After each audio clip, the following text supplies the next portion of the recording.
Hello, my name is Marcus. I'm the compiler of a collection of therapy quotes entitled 1001 Windmills of the Mind, a collection of quotes taken from what's often called the psychodynamic or the psychoanalytic perspective, which long ago, as I understand it, was referred to by some as philosophical medicine, because this perspective seeks to help one know themselves, find themselves.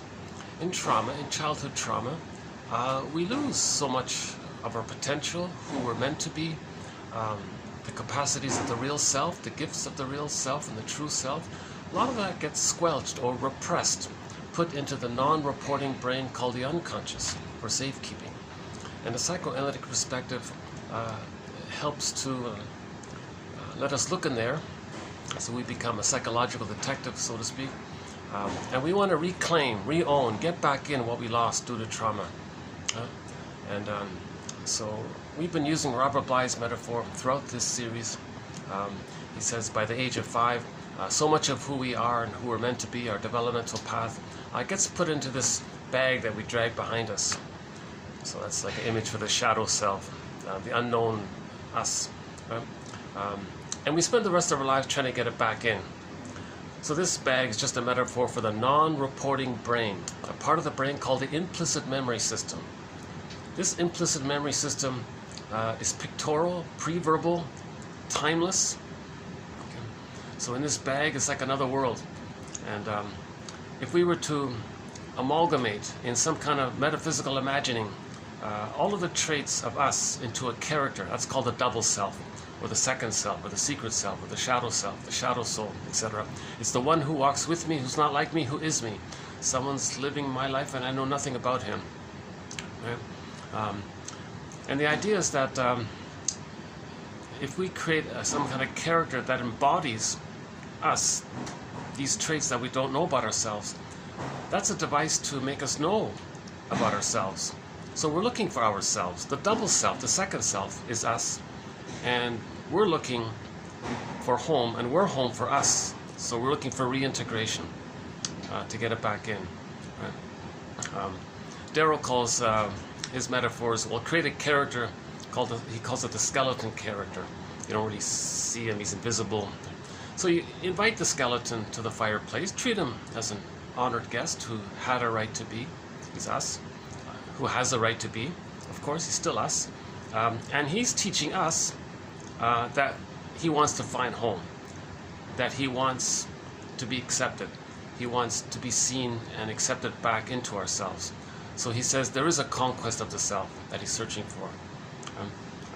So this is the so-called dialogue between our conscious self and the unconscious self. Now with trauma, so much gets put into the non-reporting brain of the unconscious self. And the theory around trauma is that if the child loses the safety with the mother for whatever reason, he has to repress so much of himself, his feelings, his golden ball, okay, his vitality, his aliveness of his feelings, a wide range of feelings, needed feelings, appropriate feelings, all that gets squelched. So one image for that is the painting Stepping Out by Roy Lichtenstein. You can see on one side of the painting, the guy looks kind of bland, going through the motions of life. And on the other side of the painting, that represents his second self, his double self, his what's in the bag, all that vibrancy and aliveness. And it has a mind of its own even, so it thinks differently. So the unconscious self is timeless, pictorial. It's like the dream world, myths and fairy tale world. Things are exaggerated. Alice in Wonderland. It's a different world. So we live in two worlds: our conscious interpersonal world and our lost who we are world in the non-reporting brain or the unconscious. So the psychoanalytic perspective is to sort of understand what we do as children, how we organize our painful memories and put them in the bag. What kind of model do we create to survive our first environment, the mother? What kind of template or schema or script or false beliefs even? Existential conclusions for life, the stencil, what kind of endopsychic structure, mental structure, psychological imprints, and so on. So we study this idea. Not we. I'm the compiler of the quote. Once again, my disclaimer: I'm not a shrink. I haven't been analyzed. I'd love to, you know.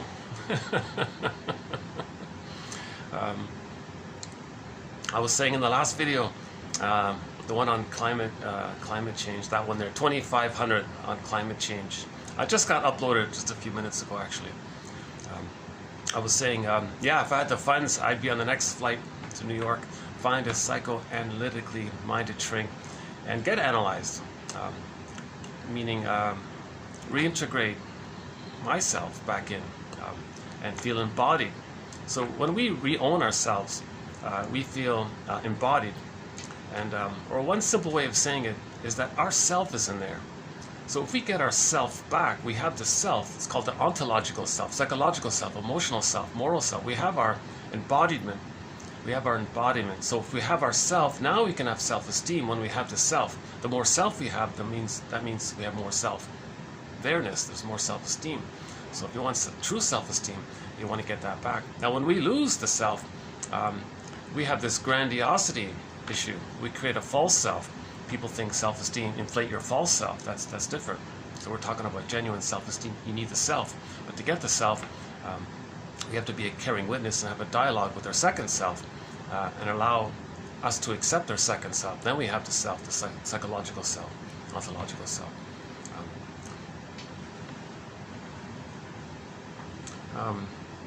Yeah, that wasn't too bad. TQ 2500. Now I want to be clarified. 1001 Windmills of the Mind is about the psychoanalytic perspective. But once in a while there are a few quotes related to sociological issues.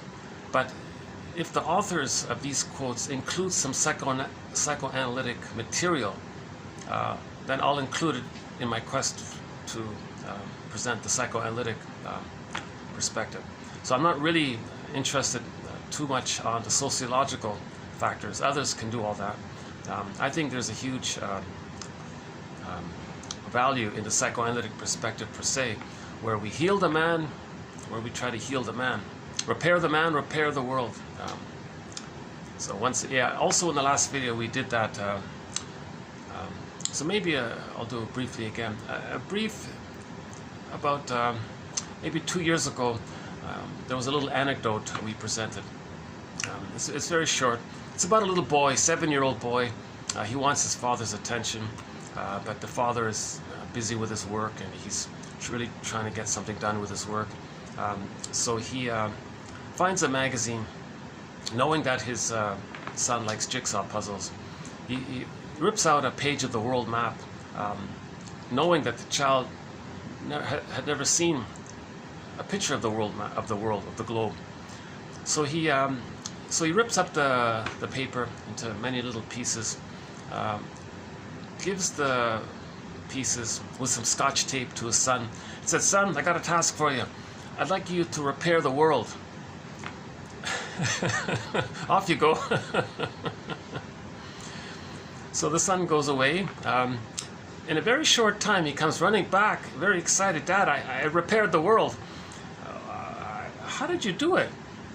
You didn't even know what it looked like." "Well, that's true, but when you ripped the page out of the magazine, I saw that on the back there was a picture of the man. A picture of a man. So I turned the pieces over, repaired the man, and I noticed that when I repaired the man, I repaired the world." So repairing the man is healing trauma, forgiving our parents, resuming psychological development, that kind of thing. And then if people have "I'm okay, you're okay," we have empathy, we have morality, we're going to do things in a caring way, right? But when there's too much trauma, we engage in blind manic defenses of greed, envy, spite, vindictiveness, schadenfreude, repetition, compulsion, identification with the aggressor, hocus pocus, double focus, rationalization. We're doing these sort of panicky kind of things. For more on that, TQ 76 to 77, those two videos talk about this issue of the manic defenses in general. The manic defenses are when there's trauma, the person can't mourn because he doesn't have his feelings. "I feel, therefore I am." He doesn't have the foundation or the self to be able to have the strength to accept the loss. So he's in denial. That's complicated grief, aggravated grief, chronic sorrow, and so on, pathological nostalgia. So now because of what's called fusion, the baby and the mother are still one there. If he's angry at a loss in the present, he looks at the template, other is him. It's like he's angry at himself, sad at himself. So that's a kind of a melancholia, complicated grief. So this psychic pain, the person engages in manic defenses. So if the baby's traumatized during the nursing period, so-called oral period, he'll be greedy to take it in. So the fantasy is if he's greedy and gets something that's symbolic of goodness, symbolic breast, when there's trauma, we repeat, with the fantasy that if we repeat, we can undo the past, change the past, get a new past. It doesn't work, of course. But the truth is, underneath the greed, the baby's enraged at his mother for not meeting his needs. Recently we're experimenting with the idea of how greed is a Trojan horse for the envy. Another area we're experimenting with is, we had a quote a couple of videos ago that said, the baby can't tell the difference between, okay, let's back up a sec. So greed is, we all know what greed is, right? So it's the perception that there's something good out there. Okay, that's unconsciously, it's the breast. They want to get it in. Now they get a blip of serotonin, but it doesn't change psychic structure. It doesn't, there's no time machine. The thing they possess doesn't morph into the breast, meaning they don't travel back in a time machine. The thing morphs into the breast, the projector morphs into the baby, get the love they needed, get the positive maternal experience they needed, the reverie, the safety, and so on, and then hop back in the machine, and the person has his, the memories of having been loved. That's not going to happen. Okay, but so it's unresolved, unfinished business. So he's still feeling the pain of having been unloved. Now the pain of having been unloved is that he's still one with the mother. He can't leave her. The baby needs the love to separate from her and be himself. So he's still searching for the love so that he can separate. Now, in the beginning, the baby has bliss with the mother, the paradise. The babies are in paradise in the womb, Garden of Eden. Humans come out too early. They need an extended paradise. So the babies need more paradise. So greed is an attempt to get that paradise to resume development. The baby needs to enter into that paradise phase called the stage of merging, fusion, symbiosis, mother-infant dual unity, unico mystica. It's like a psychological egg. And it's a bliss, like in the womb, he's floating in this blissful state, it's a paradise feeling. Okay. Shambhala and Shangri-La, this heavenly garden-like paradise feeling, Garden of Eden, right? So the baby needs that to continue for the first 4 to 5 months. So if that's failed, he's searching for it. He's still trying to get it. So greed is that effort. But no thing can be the transformative breast, meaning the breast can transform the baby's distress to soothing, and he can get the wiring down. No thing can do that. So repetition compulsion, he's unfinished business. He's still looking for the paradise. So he's greedy. Did he get the paradise? No.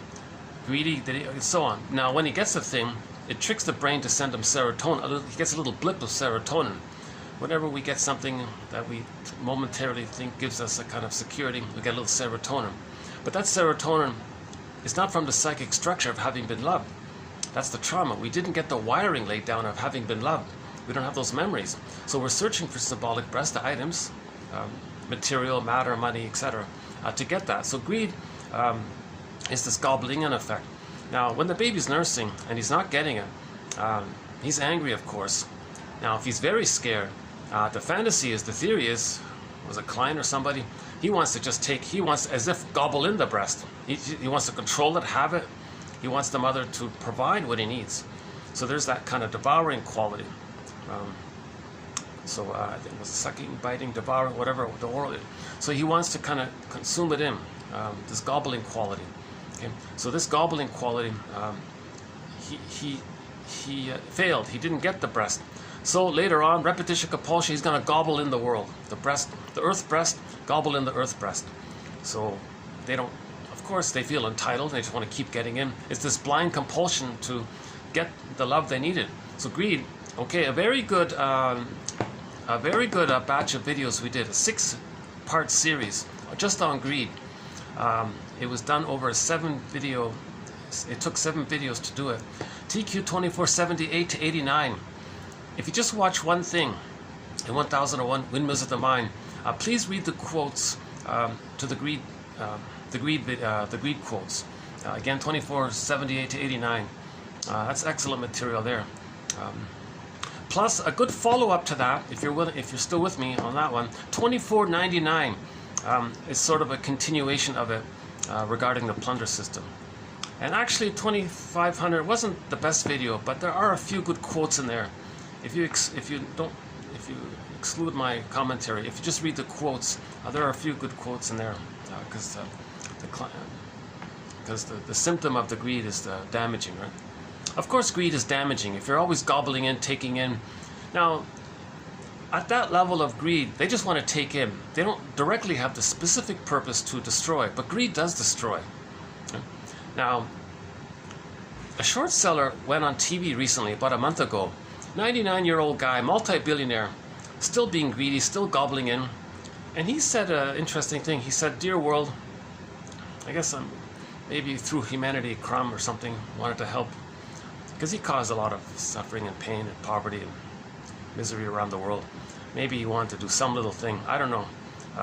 He said, "Okay, I know we brainwashed you that greed is wonderful, greed is good, and all this. The truth is, it's about envy. Short selling is about envy. Envy means hatred of the good. So the baby is traumatized at the needed goodness, the time when he needed the goodness. He needed the goodness from the mother, but he got nothing but pain and shame. Now later on, if something is supposed to be seen as good, it triggers the goodness he originally needed, but he's so scared of it. He doesn't want to be triggered. He doesn't want to be reminded of needing goodness. Okay? So he wants to remove the source of envious feelings. Okay? So now the greed is part of the repetition compulsion, the positive intention to get the love. But underneath the greed, there's the envy, the hatred of the good. So although he's superficially seeking in goodness by the greed's destroying, and the envy is egging it on. Hence, the greed is the Trojan horse for the envy. So that guy, that short seller, he just wants to keep on destroying.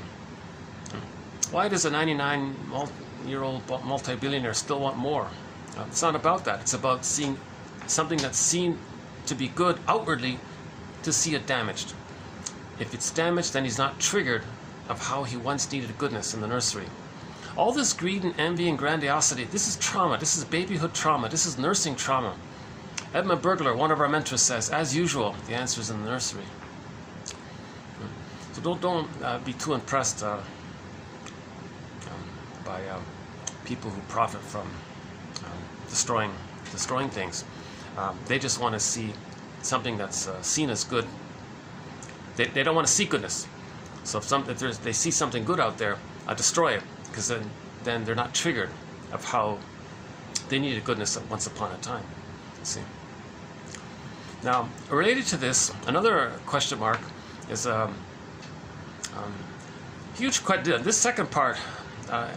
So the greed and envy is sometimes called grenvy, and I feel reasonably confident at this point of the theory that greed is the Trojan horse for envy, called grenvy.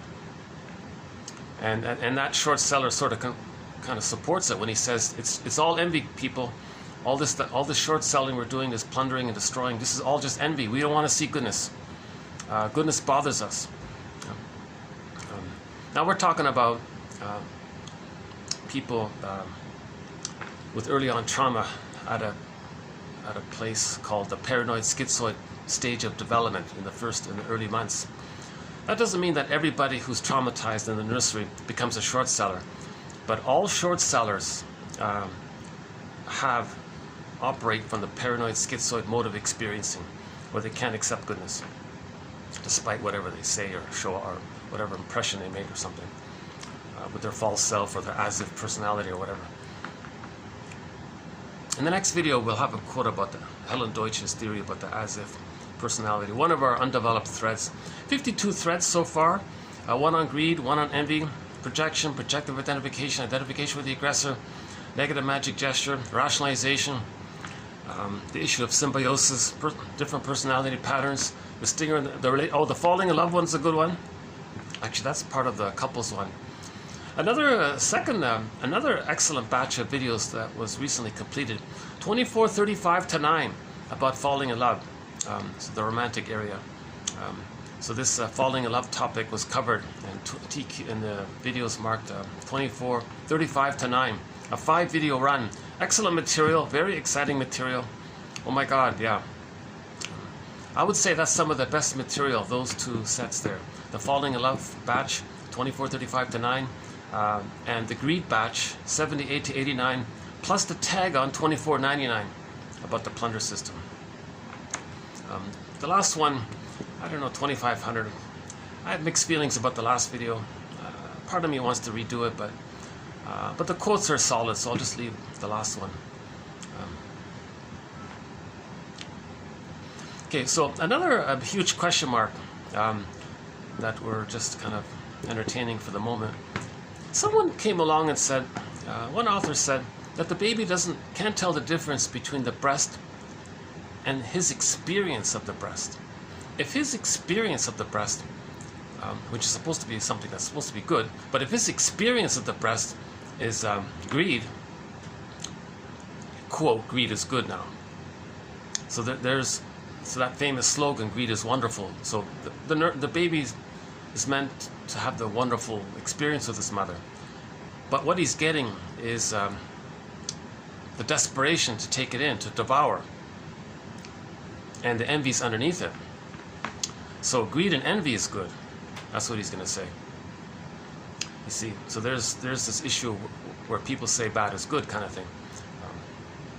Because the baby can't tell the difference between the needed goodness and his experience of it. So if his experience of the breast is rage, greed, envy, spite, aggressive vindictiveness, he's just so enraged. Someone called it, in the plunder system, someone called it cannibalistic development, just destroying it. Because the baby sort of wants to take in, and metaphorically wants to take in. So development is destroying the planet. It's like just taking all the goodness, it's wrecking it all the time. And oh yeah, another one was about the placenta. Oh boy, yeah, we have a lot of good material. I gotta confess, I'd like to say something encouraging about 1001 Windmills of the Mind. There's been some great quotes in the past month, let's say, like in particular the past month, about repetition, compulsion, and trauma. So in 24 TQ 2500, that one there, but about the climate change one. The reason they're so waste, the reason we're just dumping so much waste. For example, someone said 10 trillion tons of plastic are just dumped into the ocean. They're just dumping plastic into the ocean all the time. Well, why is this dumping all this waste all the time? Okay, that's a failure. That's a repetition compulsion to communicate that the baby was removed from his placenta prematurely. Most babies are being removed prematurely from their placenta. Okay? The cord should stay when they're born. The cord belongs to the child. It's connected to their placenta. The placenta belongs to the child. What's the hurry? Leave it there for a day or two.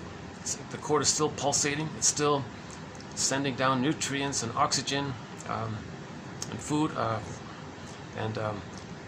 The baby, when he's connected to the placenta, there's 3 veins in the placenta. One line goes up. He sends up his waste, and the placenta metabolizes his waste. The 2 lanes that come down from the mother to the child, that sends down the nourishment. Now, if the baby is traumatized at birth by the premature removal of the placenta, it's like this phantom placenta thing. Where's the placenta kind of thing? So the placenta does 2 things. It processes the waste, what the baby needs to eliminate. It processes it. And it still sends down the goodness. So there's some kind of anger around this, and a desire to communicate this, and a desire to search for this. So we're expressing our anger at losing the placenta. So we dump 10 billion tons. We pollute the earth. Oh, yeah, well, the placenta can metabolize the waste, because in the womb, the placenta can unconditionally, endlessly process the child's waste properly. And it does that. Now, and if it's failed, if there's trauma, we still search for that. So to communicate the pain around not getting that, we just keep dumping pollution around the world, thinking, well, when I was in the uterus, the placenta metabolized all the waste. See, so the person didn't get a chance to kind of wean off, kind of grow up from that, because he's still distressed around what happened. And when we're traumatized somewhere in our development, we repeat it and we reenact it. We try to communicate it. So one way to communicate the premature severing from our own placenta is that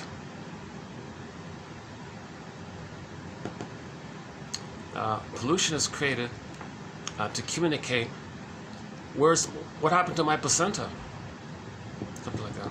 I know it's a stretch, but consider this thing in our thread on religion. Somebody, Lloyd Damas, explains it. The phantom placenta. So people are missing something. They're missing something that can eliminate their distress, still nurture them. So the speaker at the podium, again, we're talking about the short seller side, the plunder side, not the victims. So they go to a nice building. The speaker at the podium says, okay, I know you're looking for something. I know you're hungry for something. I know you're looking for love and all that. I found it. Now, it doesn't say the word phantom placenta. I found your placenta. It's in the sky. I want you to form a line with it, a chord with it, a line. We played the song, I Got a Line on You. So I adjusted it. I got a line with you. So we played the Spirit song, I Got a Line on You, a couple of days ago. Yesterday as well. So the speaker at the podium says, okay, dear people here, I found your placenta. It's in the sky. Let's call it the sky god or something. Now form a connection. I want you to imagine that it's there for you. It's going to process your distress, eliminate your waste, your unwanted feelings. It's going to process it. And it's still going to send you unconditional nurturance and love. Now, continuation to the breast. Okay, I found your phantom breast, the phantom breast. Because if the breastfeeding went wrong, it's as if analogously, it's a phantom breast experience. Or I found your phantom breast, because the baby might think the breast is a part of him. We're not sure. The baby thinks it's all him. He's the universe. Everything's a part of him, serving him. It's just a part of him. Now, at birth trauma, he's missing that, and he tried to fix it and correct it. He didn't get it. The speaker at the podium says, I found your breast. It's in the sky. So he'll describe the functions of the breast and the placenta. So like the placenta, the breast can metaphorically soothe you and nurture you, accept you, means metabolize your distress, send you the love unconditionally. Okay? Just like the placenta and the breastfeeding was all unconditional. It deals with the baby's distress. In the womb, it metabolizes the waste literally. In the nursing, it metaphorically metabolizes the baby's distressing feelings. And both send down unconditional love and nurturance, this kind of thing. So if there's trauma in these areas, this is expressed in the repetition compulsion and communicated in the plundering. So we pollute the earth to cry out, where's my placenta that's supposed to process things for me? I'm looking for. Okay, so we're calling for, and then the greed is the gobbling up all the goodness. Well, I need the goodness from the nursing breastfeeding experience. It's missing. Okay. So for more on that, TQ 24, 99, and 50. In other words, the last two lengthy videos. So if you don't mind my rambling for 6 hours, if you do, just read the quotes then. Just read the quotes. Once again, I'm not a shrink. I haven't been analyzed, and I realize, I have some anxiety as I present. You'll see me stopping and starting and humming and hawing and that kind of thing.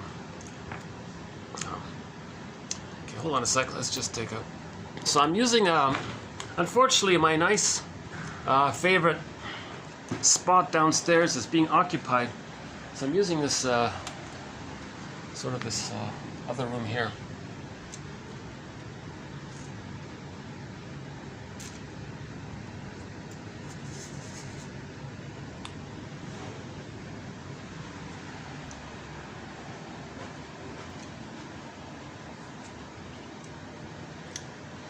Okay, so for the price, by the way, so for the price of a cup of tea,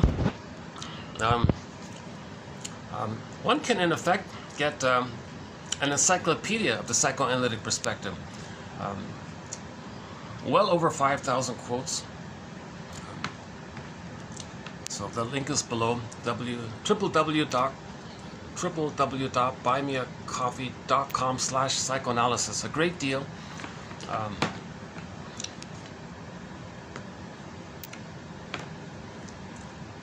Yeah, I notice myself. So I'm still sort of reeling from that greed.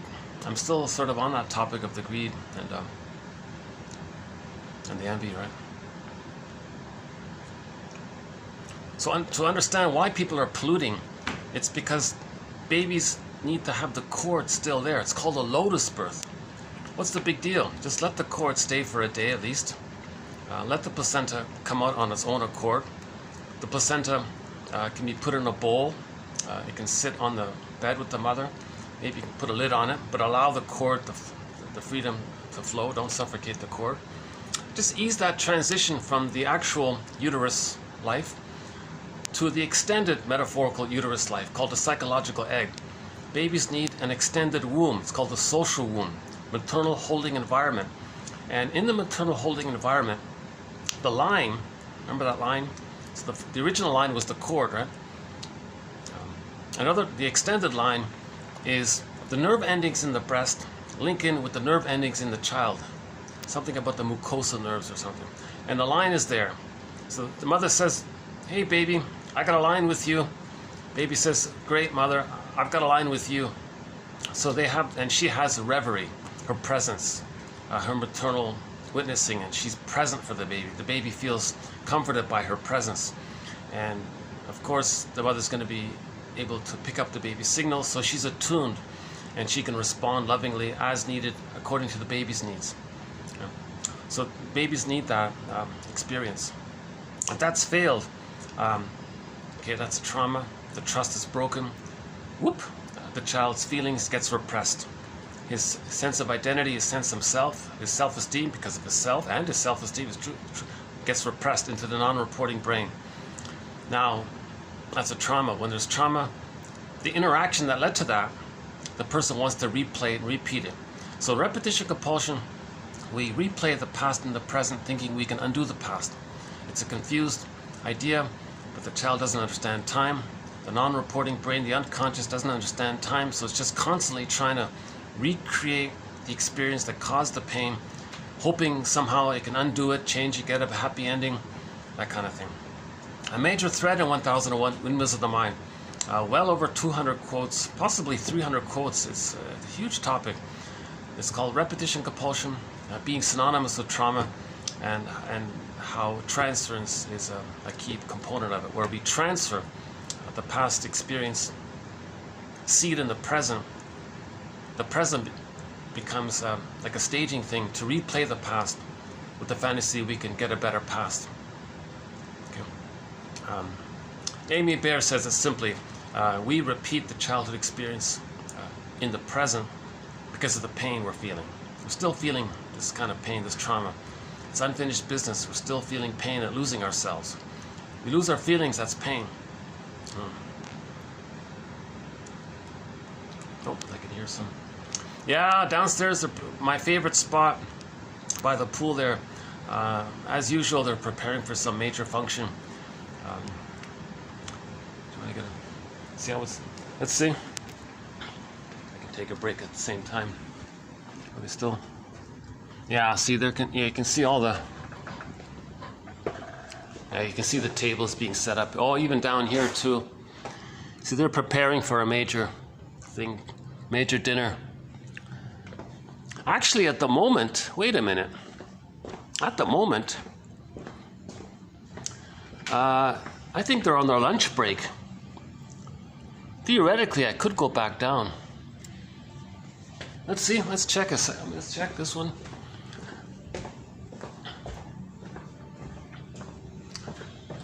Because I love doing these outside.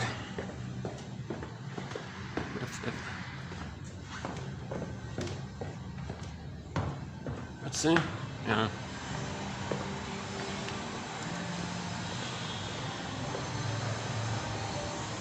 Yeah, okay, they're on their lunch break. So I could spend a little time out here. This is my favorite spot, but the sofas are gone.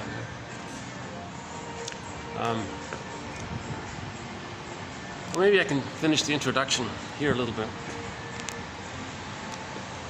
In each video, I try to offer some kind of introduction to the psychoanalytic perspective and include some of the main ideas in it. So, yeah. There's a massive hotel complex here. Popular spot. There's constantly, something's always taking place around here. Just occasionally I have a brief window in a, sort of in the mid-afternoon kind of thing. One sec.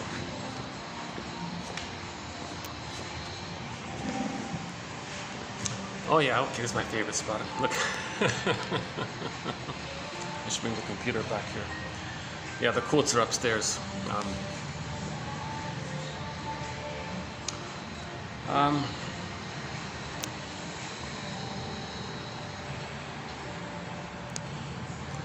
So we were talking about, yeah, a little bit about the greed and the envy. Oh yeah, so a huge question mark. If the baby's experience at the breast leaves him with the need to hold on to his grandiosity, all babies think they're gods, so they're going to hold on to that. The rage at losing, the rage because they were so shamed by the mother's misattunement and malattunement, not offering the line, not offering the reverie, not offering the attunement, him needing to, right, the earth opens up and his pureness gets pulled down into the unconscious. Yeah. So he's enraged by that kind of thing. He even creates an image of his mother. He's so enraged. He projects his rage feelings onto the mother and says she's so dangerous and threatening because the child can't hold that, his own rage. Because the child can't really accept his own rage, he's going to project it. So he's like another area we're experimenting with. Let's imagine the baby's a little artist. Remember in art, it expresses your feelings. So the baby has an experience with his mother. So he has a canvas of the breast. So the first mother for the baby is the breast mother. So he has a canvas of the breast. It's like a canvas, right? Now he's enraged, but he can't feel it. So he's going to put it out. So he'll say his mother is this enraging, dangerous thing. Now the baby wants to take in, even devour. Okay? He has the need to take in, and he's enraged. So he puts those attributes onto the canvas and creates an image of this mother as a devouring monster that wants to eat him. That's a symbol to communicate the rage the baby couldn't feel, his need to take in, which he feels so shamed by. He puts it outward and says, no, I don't need to. I'm not enraged. The mother's enraged. I don't need her. I don't need to take in. She's the one that wants to take me in. Okay?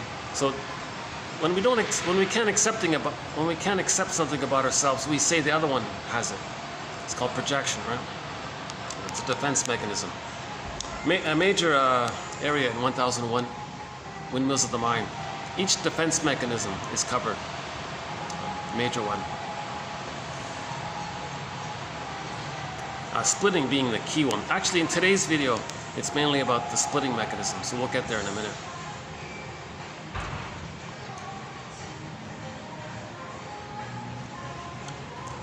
Okay, so if the experience the baby has with the breast is that the breast is a devouring monster that wants to eat him,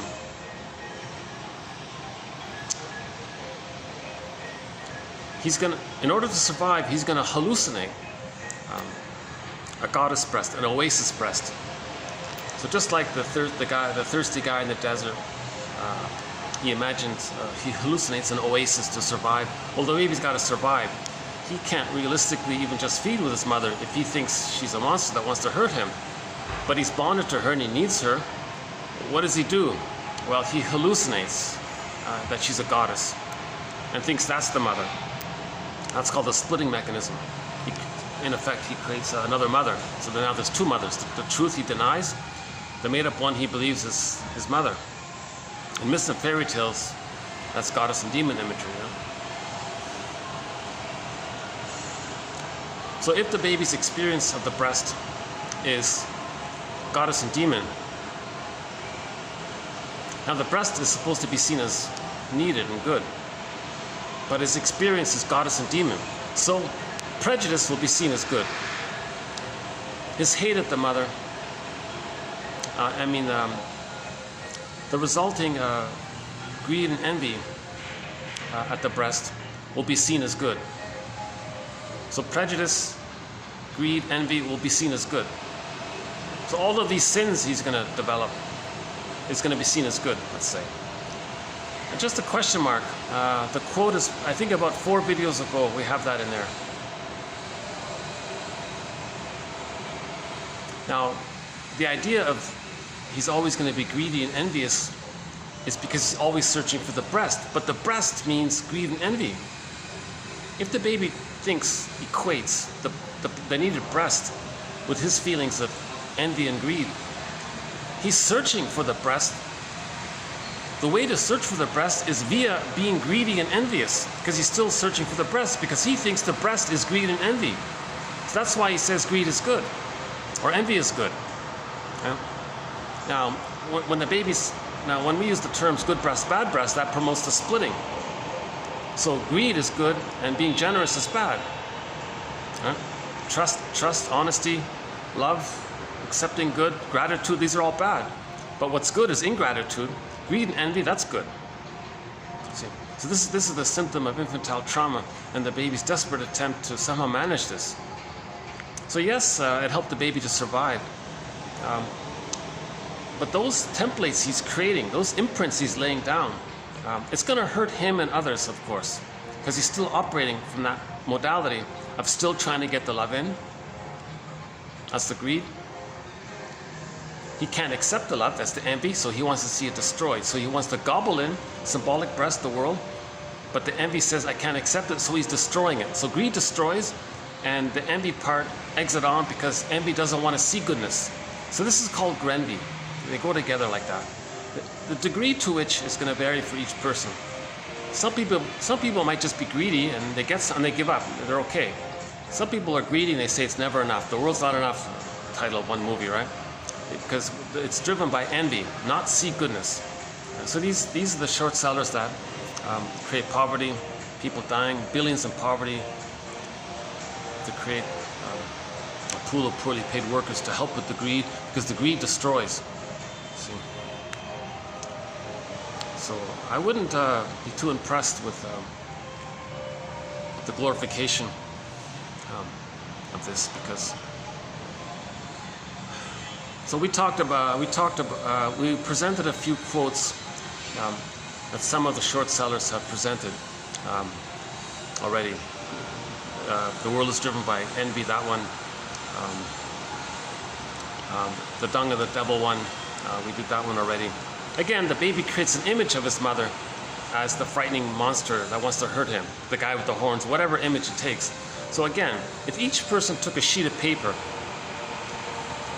and imagined, and they're tasked to draw rage on the paper, to create a character that's enraged and create a character that wants to devour him. Everybody's going to create some kind of scary creature. Somebody said the guy with the horns, got the 3, that's the cord there, the 3 veins in the cord. Whatever that's called. The stick with the 3 points. That's the rake or whatever it is, right? So that's in reference to the pain of the severing of the cord. So the mother removed the cord prematurely, hence the stem part and the 3 points. So the baby's enraged that happened. Now the shame is, the emotion of shame is a burning, biting feeling. So that's why the guy with the horn is and the backdrop of his environment is shame. So the hell scene is a metaphor for the emotion of shame. Again, myths and fairy tales describe emotions, inner world, psychology. They're true on the inside. They're metaphors for internal dynamics. They're metaphors for the unconscious world. They're not true on the outside. They're true on the inside. They're metaphors for the inside. A myth or a fairy tale is like a dream. They're a soul story. They're true on the inside. Just like you wake up in the morning, you had a bunch of dreams. They all belong to your one mind. So dreams and fairy tale, myths and fairy tales are like dreams in that way. And we interpret them similarly.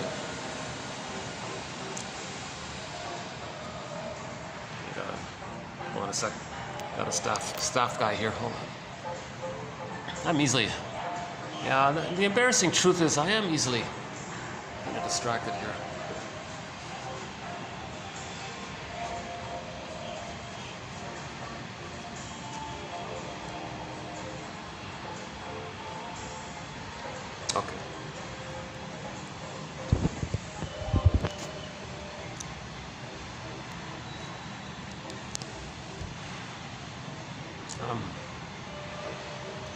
Maybe I should just get into today's quotes.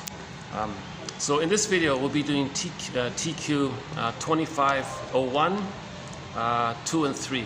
So just 3 quotes. It'll be fairly light. But we're sort of going back to our traditional kind of material, understanding the jargon. Forgive psychology for its jargon. Just forgive it, Robert Bly said to an auditorium filled with men at midlife. Read psychology every day for 10 minutes, he said. That bag metaphor comes from Robert Bly as well. Very helpful. His material is very helpful.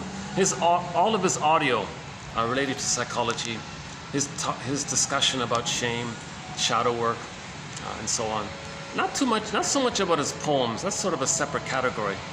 But all of the material, all of his interpretations of myths and fairy tales, his discussion about the story Iron John and his book Sibling Society, but in particular the shadow one. He has a little pamphlet called A Little Book on the Human Shadow, and he's got a 4 audio tape on it. And he did some tapes with Merriam Woodman. That's also excellent, if you can find them. So all of Robert Bly's audio, minus the poetry, that's a good place for men. They call him the grief poet. He says, men gotta grieve. Men have complicated grief. That's what happens with trauma. The psychic structure needed to grieve is differentiation. When the baby's loved, he can separate and have he has a floor to stand on. He has himself to stand on. And with that stability of his identity, he can accept the loss and cry and move on kind of thing. He can hold his feelings. But with trauma, he loses his feelings because he can't even have his feelings. So he can't mourn. If we don't have joy and sadness, if we don't have sadness, so we can't feel it, we can't mourn. So in the Disney movie, an image for this, in the Disney movie Inside Out, joy and sadness get zooped into the non-reporting brain, called the unconscious. Again, in the myth Demeter, Core Persephone, the earth opens up, the maiden in this court gets pulled down into the unconscious. The underworld is the unconscious. Okay, in the Disney movie, joy and sadness get pulled, in that version it gets pulled up into the other world. So whenever there's like a zooping of some pureness into another world, that's called repression. Myths and fairy tales describe psychology, so that's repression. Okay, and the idea is to go face this. So we go in the underworld, that's meaning face what's repressed. Why don't they should I go back up? Hold on a sec. Oh yeah, okay. You guys are preparing for a big dinner tonight, right? There's going to be a party tonight here? Yeah, okay. Let's go upstairs then.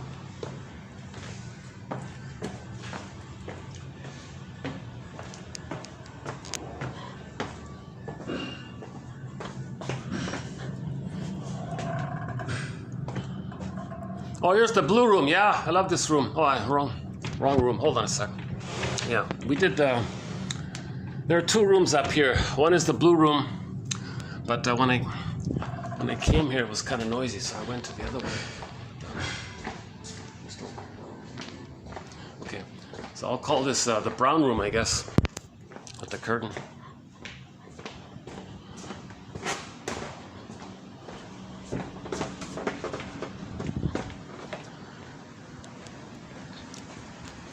So these are thank God for these are sort of older, unused meeting rooms. They need some, I'm thinking maybe they need some renovations or something.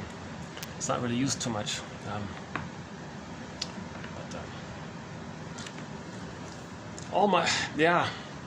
I've been bouncing around these various, mainly 3 hotels in this area. So all of my videos in the past 5 months were done throughout 3 hotels.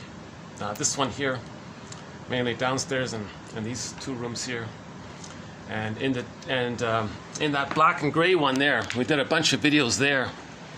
In that black and gray one, and there's another hotel nearby as well. So we did almost all of the videos throughout these 3 hotels, and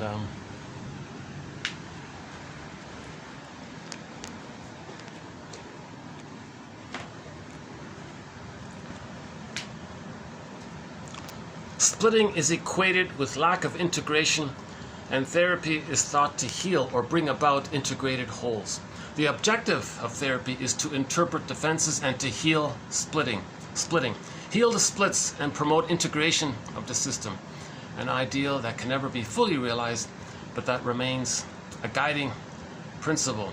Central to any notion of analyzability is the concept of psychic trauma and its consequence, splitting, which it is the purpose of analysis to work through and heal. The and rather than the or of splitting. Tolerance of ambivalence relates specifically, especially on relinquishing splitting, whereby idealization oscillates with devaluation, goddess and demon. So the good breast, bad breast the baby creates is widely exaggerated. It's not just a good breast, it's not just a good breast, bad breast. It's like a heavenly, supremely oasis goddess breast and this devouring monster breast. Okay. So things are wildly exaggerated like that. The heavenly breast is to compensate, to find something good enough that he can feel safe enough to help him deny the truth that he's bonded to a frightening bad breast mother, which he thinks is a monster now. Okay, that's called the splitting mechanism. So again, in myths and fairy tales, the goddess and demon are seen as separate characters. But no, that's trauma. The mother is one person who has two sides. She can be loving and she can be disappointing. But the child can't see that. He can't handle that. The baby can't handle that. When he's nursing and he loves his mother and the mother loves him, and sometimes she's painful, baby goes, whoa, what's going on here? I can't deal with this. I can't see the two sides of the mother. Is she hurting me? And I'm supposed to love her and she's supposed to love me, but she's hurting me. He can't handle this ambivalence. So he splits it. Okay, two bins. Bad mother, but that's not my mother. The good one, okay, that's my mother. But the bad one, he's enraged at. So the good one, he's got to amplify, make into a goddess. And they're seen as separate. Okay, then the baby can feed safely if he thinks the mother's all good. He can't handle this ambivalence. This is called splitting mechanism. So this is huge because splitting may be very briefly, temporarily used. It's an archaic, desperate, so-called primitive, immature, infantile maneuver of the mind because the baby's small size, he's helpless, the mother's so powerful and he needs the mother. The baby's ego's not there. So whenever there's trauma, we just, good or bad, it just helps to manage the anxiety. Again, all defense mechanisms, like the splitting defense, deal with anxiety. The baby feels immense persecutory, terrifying anxiety if he thinks the mother's hurting him. So to deal with that, he'll just, no, that's not my mother's a good one. Okay. So the more the baby's, I like one author, he said it simply this way, the more the baby's traumatized, the more he's going to see the world in either or, good or bad, all or nothing, black or white, idealized or devalued, hero or zero. Like he's going to sort of see things in that kind of way. And the prejudice comes from there. Oh, they over there? Oh, us over here? Us, them? Oh, they good, me bad? Oh, goddess and demon, it clicks it up. So prejudice comes from the splitting mechanism. That's why, another reason why we want to heal splitting. Again, splitting is equated with lack of integration. The baby can't integrate. He can't see the two sides of the mother. Therapy is thought to heal or bring about integrated wholes. So the goal of therapy is to heal the splits, to bring them to... This takes place when we forgive the mother, and then we start to understand her, and then it can come together. When we build the ego, it kind of happens automatically, according to one quote here. Yeah, here it is. It is conceivable that repressed material may ultimately be dealt with by a coherent ego which undoes the splitting.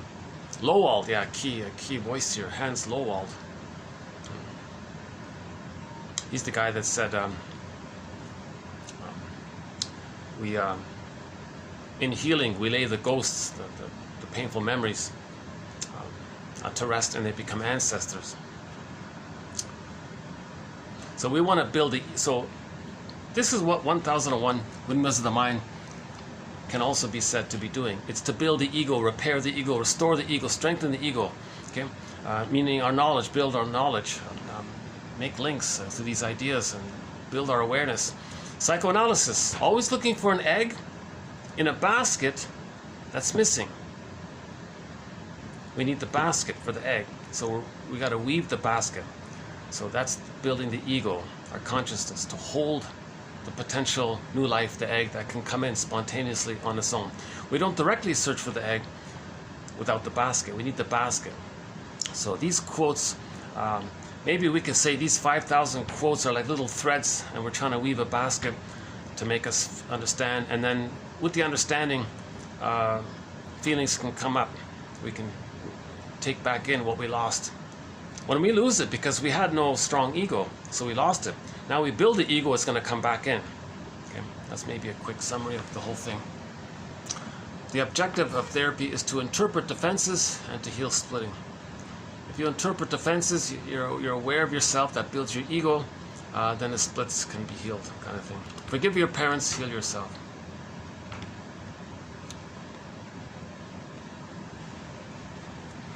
Okay, this issue of splitting, it's possibly the #1 most important thread in 1001 Windmills of the Mind.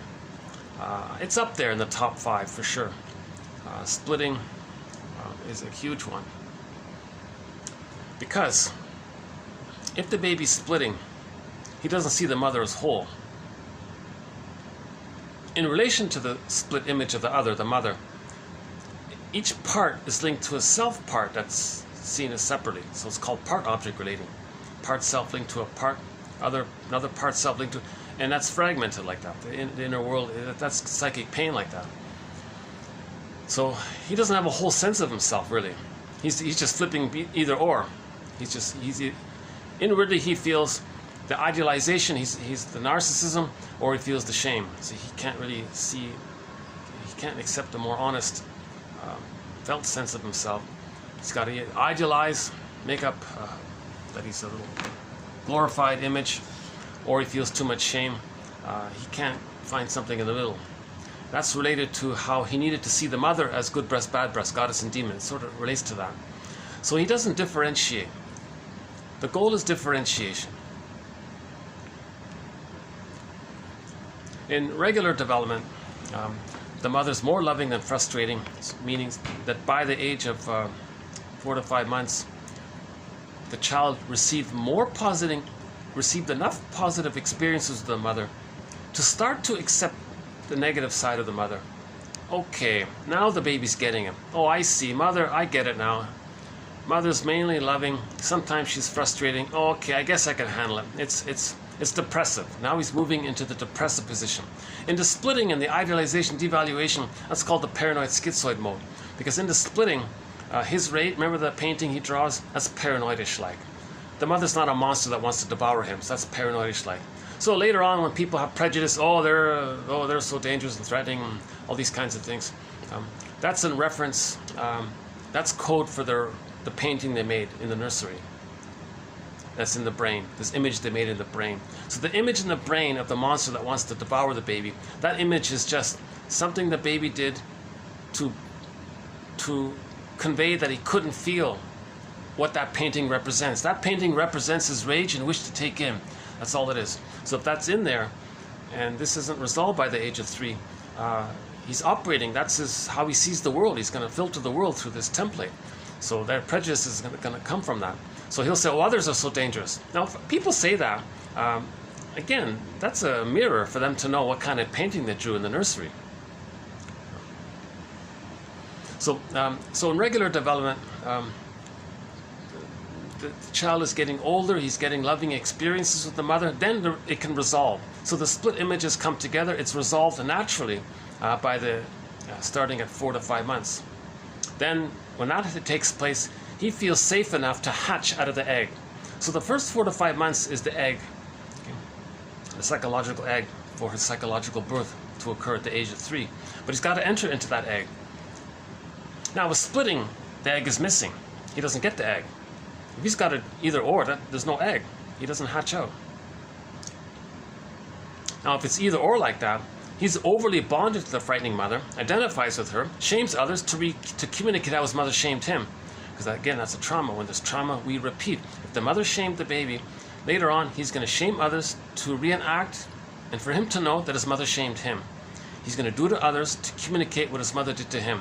He's replaying and reenacting like a stage thing, with the fantasy that if he redoes what happened, he can get a better past. It doesn't take place because there is time. It's past that critical period. Nobody in the present can pick up the message, invent the time machine, take the two back and change the history, change the past, that kind of thing. So, hold on a sec.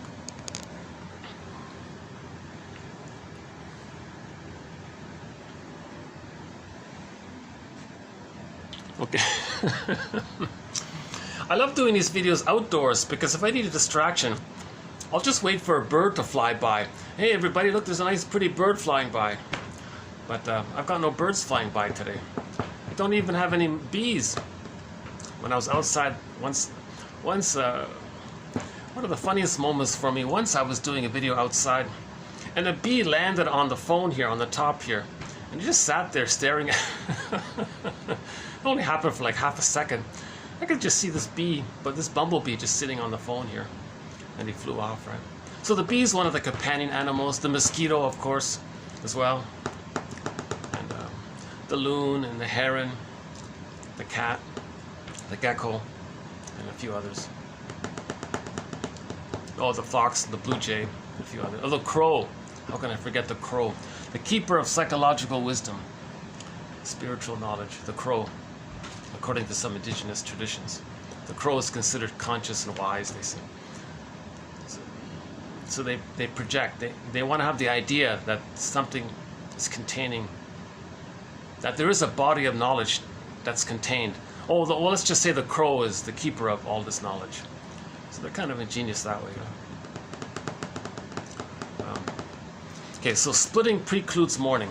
Splitting precludes differentiation. Splitting precludes knowing themselves, having themselves. Splitting prevents all of this. If they're still splitting, that means they're still enraged at not getting the love. When the baby's loved, the two images come together. He feels safe. If the mother's whole, a person, a human person, oh, okay, he feels safe to leave her because he got the love. If the baby can separate from the mother, it's because he felt safe to do so. He felt safe to do so because he got the line with her, he got the reverie with her. Baby mother saw him. If the mother sees the baby, he can see himself. Okay, mother hears the baby, he can hear himself. Mother feels the baby, he can feel himself because the fusion.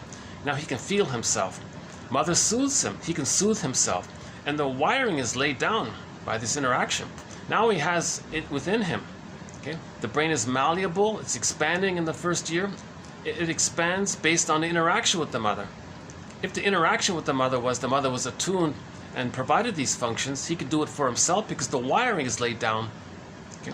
Then he can do it for himself. If that's all missing, he's still waiting. Mother, when are you going to see me, hear me, feel me, be attuned to me? Where's the connection? Where's the rapport with you? He's not getting it. He needed it to separate from her and know himself, so he can't separate from her. So when the mother's shaming like that, psychologically, the image is the Jocasta, she married the son. So he's going to be, or she's going to be psychologically married to mom. Okay? So don't be confused by this Oedipal thing. Pop culture has distorted the whole thing. When the mother is shaming the baby, it's perceived that the mother is using the baby. That means the baby's not getting his needs met. The more the baby's not getting his needs met, the more he needs his mother. The more he needs his mother, he's going to adhesively cling to her, like Velcro or something. He's going to be stuck in the tar pit of a negative fusion with her. Okay? And it can cross the line called identification with the aggressor. That's called married to mom. And there's even a book called When He's Married to Mom. So psychologically, he didn't leave mom. See? So there's the hate, greed, envy, spite, vindictiveness, schadenfreude, grandiosity, contempt, fiery victories, power, control, etc. Love and gratitude haven't entered the psychological picture. Okay? Love and gratitude enter the psychological picture with differentiation. He didn't differentiate, so he's still stuck in those manic defenses. Again, 2476 to 77 about the manic defenses. The manic activity to not face the pain of what the mother did to the child. the baby didn't want to marry the mother psychologically. That's nonsense. Forget that. These translators did more harm than good. Luckily, people who know German maybe saved it, so some of the original value. Someone said Erik Erikson helped save it. Hans Lowald, Ferenczi, Venetial, Bergler, a lot of people saved it. Karen Horney, a lot of German speakers have sort of saved psychoanalysis. The English translations just try to mess with people. Oops. Wait a sec. Yeah, so we have no quotes from Freud because I don't read German, unfortunately. Although I was born there, unfortunately I don't speak it or read it. So no Freud, no Jung, no Lacan.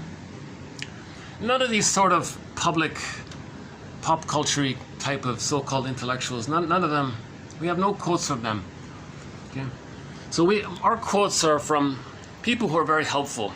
You know, someone like Thomas Ogden, James Grotstein, you know, Karen Horney, and Edmund Bergler, James F. Masterson, okay, Fairbairn, Mahler, Klein, Melanie Klein, and others, many others.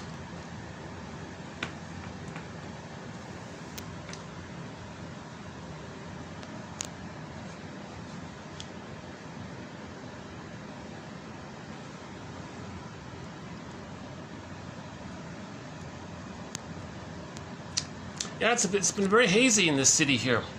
I can feel it. There was a lot of air pollution. Ironically, when I did that video, it was a polluted day, 2500. I made that comment. It's interesting that I'm doing this video on a very polluted day. It's not that bad, but it's noticeable. Yeah, dust particles.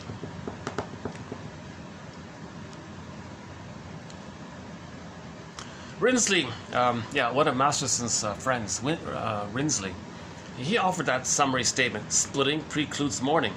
So, if the baby's still using splitting, if he never got a chance to receive enough love to the split images to come together so he can separate from the mother,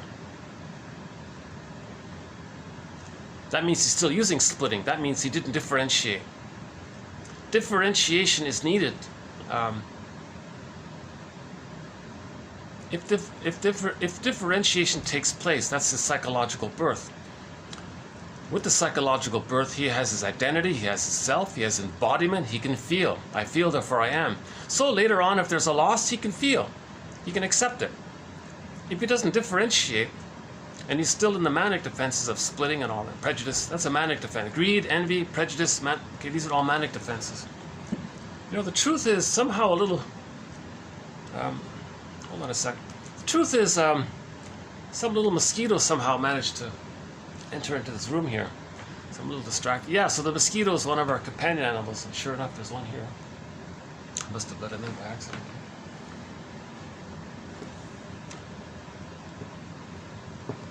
Splitting precludes mourning. So if the child is able to differentiate, because he got the love to do so, then we read James F. Masterson's book called The Search for the Real Self, and he discusses the capacities of the real self to be able to mourn. He'll know his interests. He'll know how he's unique. He can be spontaneous in creativity. He has gratitude. He has empathy and reparation. He can feel badly if he can have ambivalence, and he can sort of see things more broadly. He can understand that people are good, but they're wounded, so they might do something to express their pain, to communicate what happened to them. He can see things a little bit more broadly, like more deeply and more broadly kind of thing. 3-dimensional, 4-dimensional thinking. But in splitting, it's just either or. It's very linear like that. That's the babyhood. That's the infantile way of thinking. The baby just thinks, good breast, bad breast, that's it. A lot of people with so-called toxic masculinity, whether it's in men or women, Merriam-Woodman says women can be just as toxically masculine as men. It's not about that. So again, in the Disney movies, very good for this. With the trauma, the characters' joy and sadness represent... Oh, it flew away. 2 of the crows. So again, the Disney movie is very good for this. Joy and sadness got zooped away. All that was left at the console was the amygdala. Hyperreactive, so fear and anger, mainly. Impulsive, either or, all good, bad. Hypervigilant, so PTSD, just survival mode all the time, just constantly in survival mode all the time. They're not enjoying anything. There's no gratitude or love or affection or creativity, interest. It's just narrow-minded. It's just the amygdala.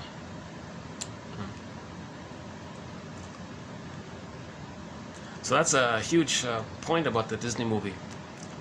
How our psychological, how our golden ball, our feeling self, our ontological self, gets lost in trauma. And all we have left at the console, the operating part of the person, is fear and anger. Flight and fight. First there's the fear is overwhelmed, then the anger comes in. That's a symptom of trauma. The disgust character for most of the movie, I think, just represented distaste and dissmell. But at the end of the movie, they flipped it. In order for joy and sadness to return to the console at the end, it was disgust and anger that helped. So when we feel the disgust, the shame and disgust and the anger and the rage at having our soul plundered by the mother, and our soul looks like the Acropolis, and we're enraged by it, and we feel disgust and shame by it, now we're starting to accept things. That means we're stronger. That means joy and sadness are coming in. Because, okay, good, the truth will upset you free. The truth will bring back our emotional freedom. We don't feel free when we lose joy and sadness.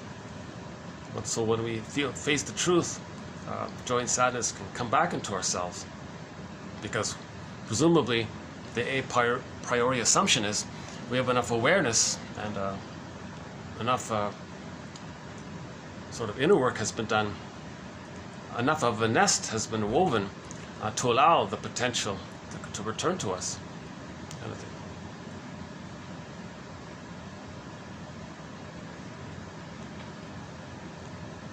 So joy and sadness being zooped into the non-reporting brain, and all that's left all that the person has left is the so-called survival personality, this hypervigilant thing. That means he's missing he can't have empathy really, or joy, his interests, his hobbies. He doesn't really feel these kinds of things. He's just in hyper-reactive mode. Grandiosity. It's got to be number one, right? Taking refuge in the memory of when he was a womb, he was a little god. It's infantile. Kristen Wilson, these infantile gods, right? So greed, envy will be there, vindictiveness, aggressive vindictiveness to preserve his grandiosity. That's his false self. So the vindictiveness is there to preserve his false self, because that's all he has. He doesn't have his true self. It's too pained. And he has to accept vulnerability. But the memory of accepting vulnerability is at the nursery. He was so shock traumatized. Later on, he doesn't want to accept vulnerability. So that's when people say they hate weakness, they hate vulnerability, they hate trust, they hate kindness or love or affection. It's foolish, it's stupid. They say these kinds of things. That's code for, in the nursery the bottle was used, or they were shamed somehow. The line wasn't there. They were shamed somehow.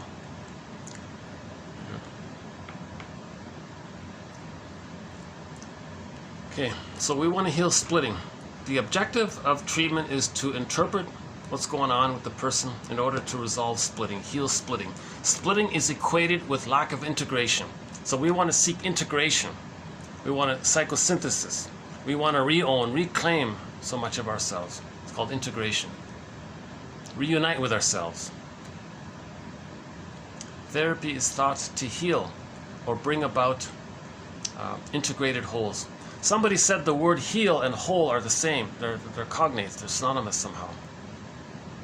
They share the same roots or something. Heal the splits and promote integration of the system, of the mental apparatus, the psychic apparatus, the soul. An ideal that can never be fully realized, but that remains a guiding principle. As long as we're on that guiding principle, we're okay. We feel we're okay. Because under stress, we're going to regress to splitting. So we may temporarily, when you're upset, oh, you call them a name, you put them down with your cynicism, then you feel one up. So under stress, we regress to it. But if somebody's stuck there all the time, so they're constantly cynical and sardonic humors, then they're sort of stuck there. So nobody perfectly resolves splitting, because under stress we can regress to it temporarily. When the stress is over, we go back to our sort of developmental place. But if a person didn't reach the developmental place of what's called a depressive position, where they can see the two sides of the situation, where they have empathy and understanding and curiosity, if they didn't get there, then they're always stuck in the splitting mode, called the paranoid schizoid position. So we want to move from the paranoid schizoid position, as described by Melanie Klein, one of our mentors, to her theory called the depressive position. The deceptively simple concept of the depressive position, a psychic position in which splitting is transcended, in which the good and the bad are brought together. Integrated, so this is also called tolerance of ambivalence, relies especially on relinquishing splitting, whereby idealization oscillates with devaluation. There's the goddess and demon. We good, they bad.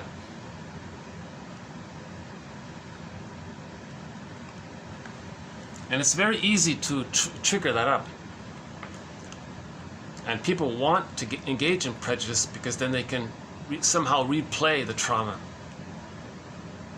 So they say prejudice is good, because when they were nursing and they ended up with prejudice, good goddess and demon, then they say prejudice is good.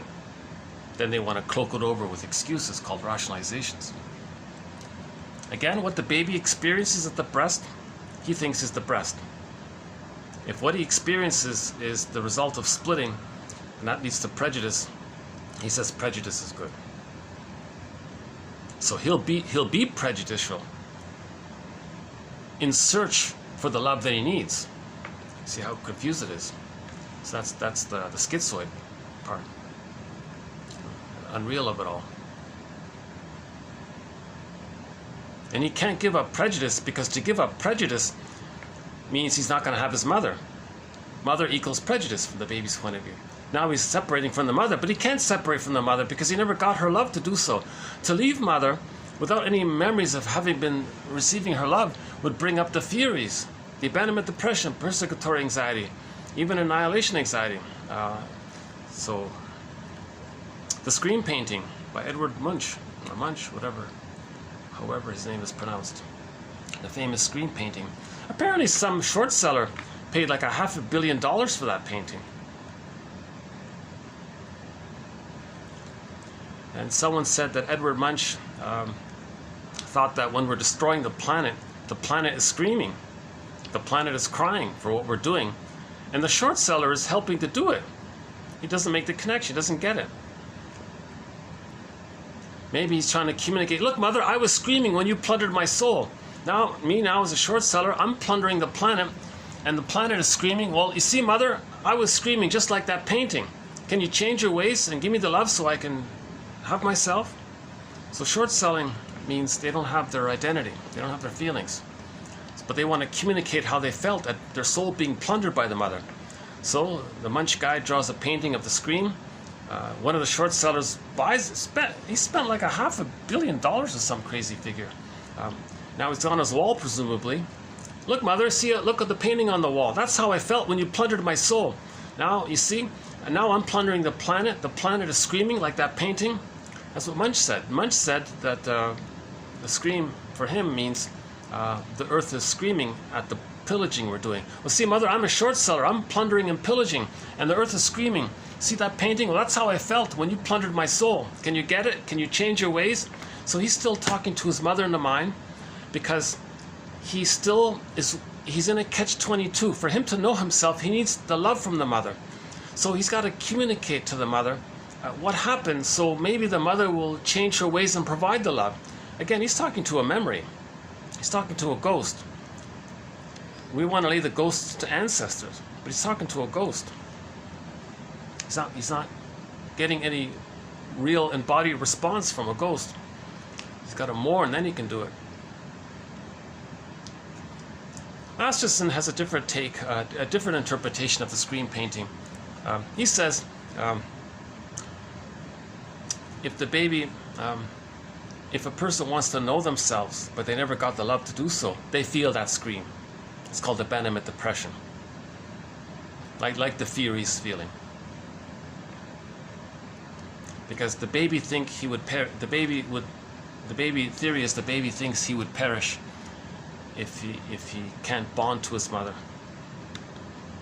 If he doesn't have a mother, he would perish. That's the screen painting kind of thing. Now, the baby is ingenious to find some connection to the child called a compromise, meaning he'll not know himself, he'll be dysfunctional, and that's the compromise he makes. So dysfunction equals still being connected to the mother, waiting for her to change her ways. So the person is in a catch-22. For him to know himself, he needs mother's love. So he's going to be loyal to her, be just like her, imitate her, preserve the deal he made with her. The deal was he will sacrifice himself to have the connection to please her. The deal is he'll still try to save her and fix her and heal her and make her a good mother. The deal is he believes that in the womb he thinks he's a god. He thinks he's everything. So when he's born and the mother's unhappy, well, he's got to fix the mother. So that's the deal. He's still trying to save the mother. Oops, still got that fly here. Hold on a sec. Okay. I don't know how this mosquito got in here. Okay. Sorry for the distractions. Takes me a minute to get back on, right? Okay, the munch painting. The screen painting. The abandonment depression, right? So, the baby doesn't understand time. If he doesn't see the mother, he might not make it. There's the screen painting. So the baby must find some way to attach to the mother. Even if it's a chaotic attachment, a dysfunctional attachment, a maladaptive attachment, disassociative, anxious, avoidant, reactive, whatever it is, he found some way to attach to his mother. Now, to preserve that attachment, he's got to continue to do what he did to get that attachment. That continuation of what he did is called dysfunctional living. So he'll sacrifice his happiness, he'll sabotage his happiness to preserve the connection. So the connection was the breast equals greed and envy. So he'll be greedy and envy to have the connection. Okay. Now that's short seller who bought that munch painting. Maybe he's trying to, in a sideways way, show the world how he felt with his mother. Look, world, this is what I felt. Look, mother in the mind, this is what I felt. And he's still loyal to the mother. The way to be loyal to the mother is to short sell, to plunder and pillage the planet, to destroy the planet, because the pillage means the greed, but greed is the Trojan horse to get the connection to the breast. But his envy is the rage. His rage is the envy. See? So while he's searching for the good breast, he's never going to get it. No matter how many billions of trillions of whatever it is, it's not going to happen.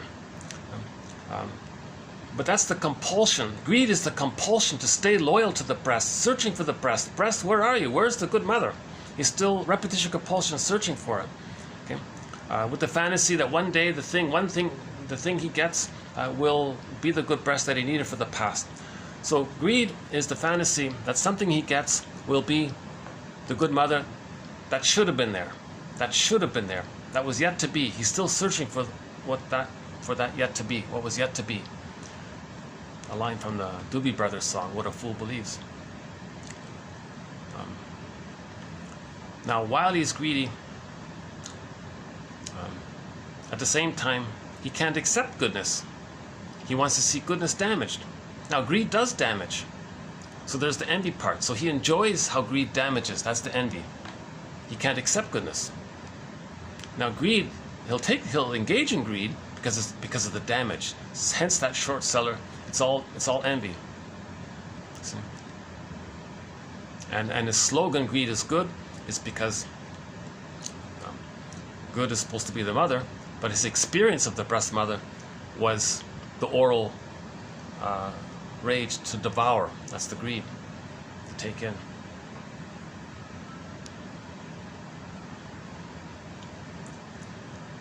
So a symptom of trauma is the splitting mechanism. So in order to mourn, to heal the splits, we got to build the ego. And that's what these quotes are about. Let's build the ego. Let's restore the ego. Just like these cranes. I don't know if you can see it over there, but there's some construction cranes over there. Another one, any over there?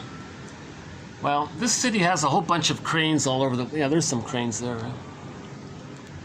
On the other side, there's a bunch of cranes. Maybe go... Are those guys still there? Let's see.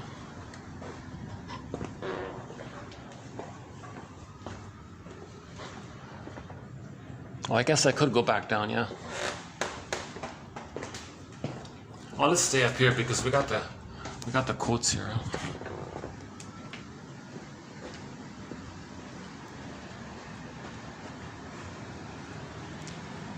That's okay. Let's just stay up here today. I guess I'm having a little bit of an off day today, so maybe I'll just stay here. I was quite energized actually in the 24.99 one about the plunder system. That's one of my better videos, although I didn't mean to. It's not really a typical video in terms of content, but ironically it was a pretty good video, I thought. 3 hours and 6 minutes long, I think. 24.99. Let's see if I can help convey this theoretical point here. Very valuable point. It's approximate. It's not perfect. Like Robert Bly says, it's not perfect. We've got to tolerate imperfection. See, in the splitting mechanism, people don't tolerate imperfection. It's got to be perfect or nothing. All or nothing. Either or. They think in those ways, right? Now, in relationships, it's appropriate. You need the splitting. Sometimes, if the partner is really treating you badly, then maybe you need to say, okay, all or nothing. Lay it on the line, you know. Sung by the rock band Triumph. Lay it on the line. We haven't played that in a while. Yeah, we'll play some more Triumph. We've played a lot of songs by the rock band Triumph. Mind Games, Spellbound, Young Enough to Cry, Follow Your Heart, a few others. Yeah, I can hear the siren there. Okay, nice one. Okay, let's finish with this one. Yeah, all or no. Oh yeah, let's finish this one. Tolerance of ambivalence. That's what we're looking for. We want to be able to tolerate the humanity of people. We're all one family. We all live under the same sun because we're one, but we're all damaged and we're confused. One of the confusions is that when there's trauma, we reenact what happened to us. So people are confused about that. Why are you doing that? Oh, you're trying to say what happened in the nursery. You're replaying it. Oh, I see. So there's a little confusion there. So we've got to tolerate some of this confusion. Now, when people replay the trauma, they can identify with the aggressor, shame others to communicate how the mother shamed them, or they can just goad others into shaming them. So the mother rejected them, they goad others to reject them. That's another way to reenact it.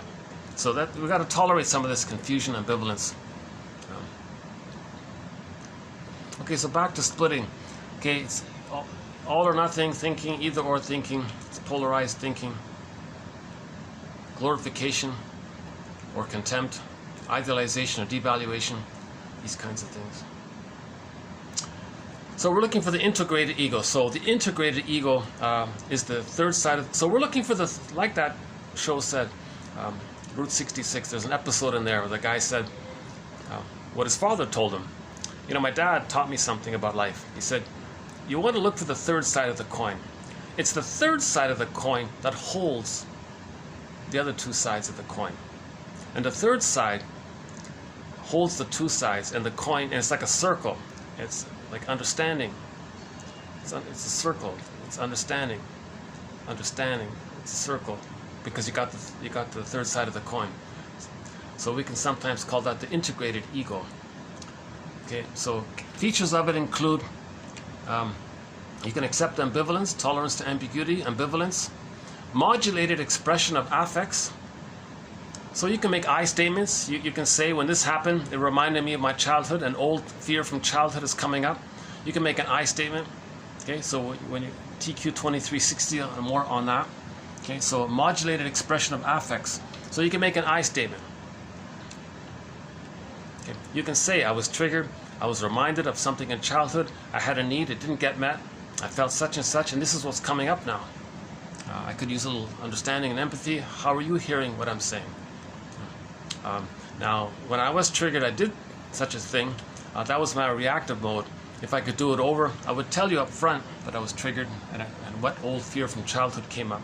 A modulated expression of affect. So modulated, you're making an I statement. Okay. With the integrated ego, we tend to approach problems by breaking it down into manageable parts. Some people say, well, I want it all perfectly done quickly or nothing. No, you got a problem, you got to manage it bit by bit, kind of thing. You make a plan. But some people do that. I got a problem in their, whatever it is. They want it magically all or forget it. Don't bother. So that's the impulsivity of the splitting defense. Ability to tolerate delay. Yeah, because in the splitting, now or never. I want it now or never. It's Elvis.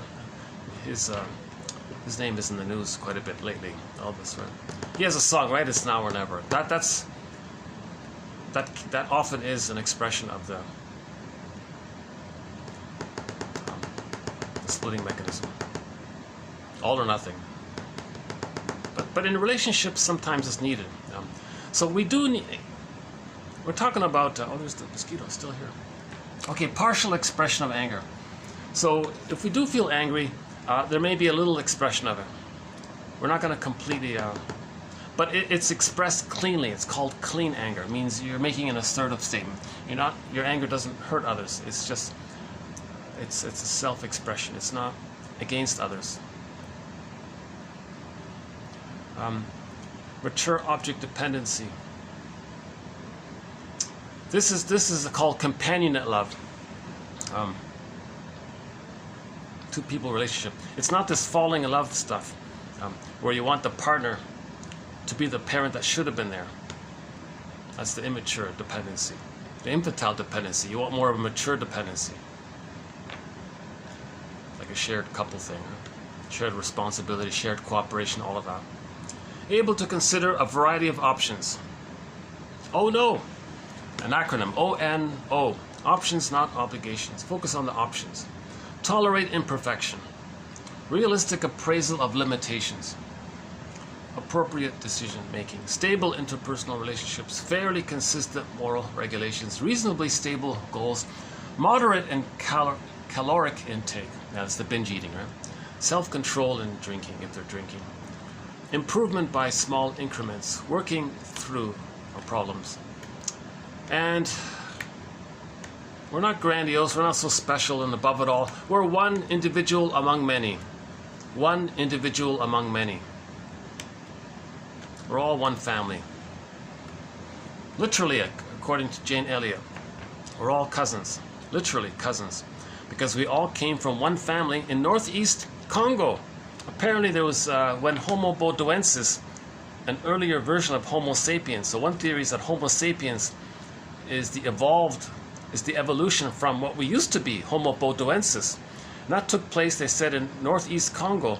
And then there was millions of this huge family called Homo sapiens. And we all came, and then we spread around when we became Homo sapiens. We got the cortex. Homo bodoensis didn't have a cortex, he looks like us, but he doesn't have language, doesn't understand time,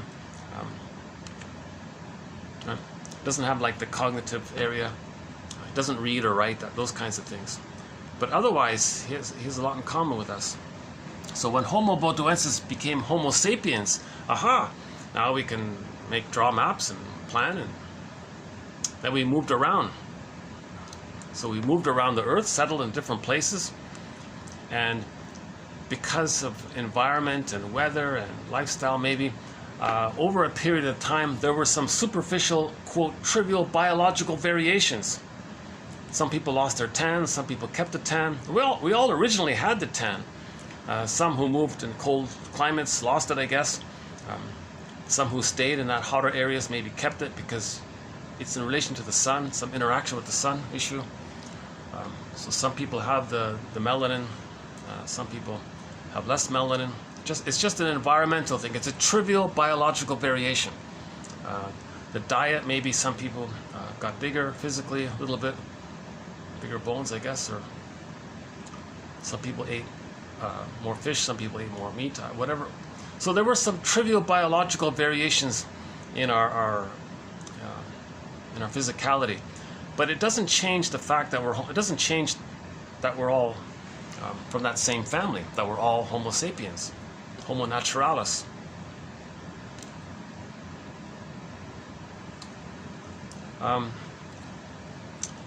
What about leaders? The leader in particular needs to develop an understanding of the natural human splitting tendencies in times of crises and turmoil, and find a way to integrate and heal the split instead of exasperating it. So leaders want to heal the splits because they know that under stress people are going to regress to the prejudice, us or them, grandiosity. Leader says, no, calm down. You're regressed. You're using, under stress, we regress to infantile defense mechanisms like splitting. The natural temperament for humans is integration. Right? The and rather than the or, says Aron and Lieberman, referencing H Searles. When the underlying shame is acknowledged and made bearable, effectively undoing the splitting process. So he's saying if you want to resolve splitting, face the shame. Okay, the shame is the metaphor is the hell scene. That's the shame, this burning, biting feeling. Okay, Odysseus went into the underworld. Phantom of the Opera, she went into the underworld. Any myth or fairy tale where we go into the other world or the underworld, and it's scary and it's frightening, whether it's the fire image or the icy image, that's facing our pain. So face the pain, then we resolve the splits. Because when we face the pain, that means we're mourning. When we're mourning, okay, joy and sadness can come back to the console. For partners whose psychic equilibrium is centered on the defense mechanism of splitting, the extreme oscillations that permeate the relationship create specific problems that must be addressed in treatment. These include instability and erraticism due to the rapid reversals in how the spouse and the relationship are viewed, and specific communication problems exacerbated by the way past incidents are remembered and described. So in intimate relationships, it's going to bring up a lot of stuff, because when we feel safe with somebody in a close relationship, a lot's going to come up. So in a relationship, one partner might see their innocence onto the partner. The projector identifies with the aggressor, the mother that shamed them. Then they shame their partner to communicate how the mother shamed them. Now, as they do that, they are reminded of how the mother shamed them. So they feel badly doing it. It didn't work, right? Now, as they feel badly having shamed the other, meaning, so part A is the repetition compulsion. They want to replay what happened. Mother shamed, let's say the woman. The mother shamed the daughter. The daughter identifies with the mother. The daughter sees her pureness, her innocence onto the poor husband. Okay, so the wife wants to replay what happened to her. So her now seeing her old innocence onto the husband, and her now identifying with the aggressor, and her now wanting to replay what happened, replay how the mother shamed her, she's going to shame the husband to reenact how the mother shamed her. Now, as she's doing this, oh my God, something came up, a feeling came up. She feels badly doing this. Okay. We repeat because we're looking for feelings. part of repetition compulsion is to get back our feelings. Paul Libby Russell, another good quote, TQ 2119. In the repetition compulsion, we're searching for memory and feelings. So when we repeat, we're going to trigger up the old feelings. So when that woman shamed her husband to reenact how the mother shamed her, she's reminded and getting a glimpse of how she felt as a child with her mother. Now she feels badly with that. Now she still doesn't realize that she can now express her anger at the mother. But the deal that she made with the mother was that she's going to protect her and save her and correct her. So she can't express her feelings towards the mother. But now she feels pain by what the mother did to her. So flip, hocus pocus, double focus. Simultaneously, when she was the aggressor, shaming her innocence onto the husband, and then she's reminded of how she felt as a child with the mother, hocus pocus, double focus, simultaneously to account for while she feels pain, she's going to project the boogeyman image, the monster image, onto the husband she just shamed and says, husband, you're such a terrible guy. I feel so bad with you. You're dangerous. I can't trust you and all these such things. Okay? Poor guy shaking his head. What's going on here? See? So the woman's doing two things. She's trying to replay what happened with the fantasy that the partner can be the needed good mother for the past. That doesn't work. She's replaying it for the woman to see what happened to her in the nursery with her mother. She's not aware of it. She's replaying to get her back her feelings, so she does get some of those feelings, but she doesn't know that she's supposed to direct it towards the mother. Like Morton Keeson says in TQ 2291-92, direct your feelings to the source. So she's now feeling with the old feeling of her mother. If she doesn't change her ways, she's going to maintain the deal with the mother. The deal with the mother was she doesn't express her true feelings towards the mother, because that breaks the connection, that breaks the attachment. The original deal was she gives up her, okay, do I have to give up me to be loved by you, mother? A title of a self-help book, so we can change it. Do I have to give up me to have an attachment with you, mother? The baby must have the attachment. So if the daughter who now feels upset by shaming her husband and says, oh, wait a minute, is this what my mother did to me? Did I just replay what my mother did to me so I can feel and know what my mother did to me? And if she were to now face this issue, okay, I should direct my feelings towards the mother, but wait a minute, I never got her love to have the confidence to do such a thing. And I'm still waiting for her to provide the love, meaning she's still trying to save the mother. That's one persistent mosquito here. Hold on a sec. Okay, the truth is, it's a hot day. It took me 40 minutes to walk here, so maybe it's picking up a little bit of my perspiration. Yeah, okay. Imperfect delivery. Can you tolerate the imperfection of my delivery? I have to intolerate. I need to intolerate. At least I need to tolerate the imperfection of my delivery. I hope there's more value than otherwise in my presentation. I hope the good outweighs the disappointment. But forgiveness, because I haven't been analyzed, so keep that in mind. Right? And keep in mind that I'm trying to learn this material. And one way to learn this material is to see if you can teach it. So in my seeing if I can teach it, I'm attempting to learn it, kind of thing. So keep some of that in mind. And give me a little credit, because the quotes are posted below. And for the price of a cup of tea, you can have a whole encyclopedia. So offering a little balance there. See the two sides. Yeah, can a viewer, can a potential, still no viewers by the way, but if there were a viewer, could that viewer see the two sides of my presentation? Could they handle the ambivalence of my presentation, the positive and the not so, and the triggering side? Can they see the balance of it? Can they tolerate ambivalence? Can the viewer have an integrated ego and see things three-dimensionally? That we're both one individual among many, that we're all cousins, kind of thing.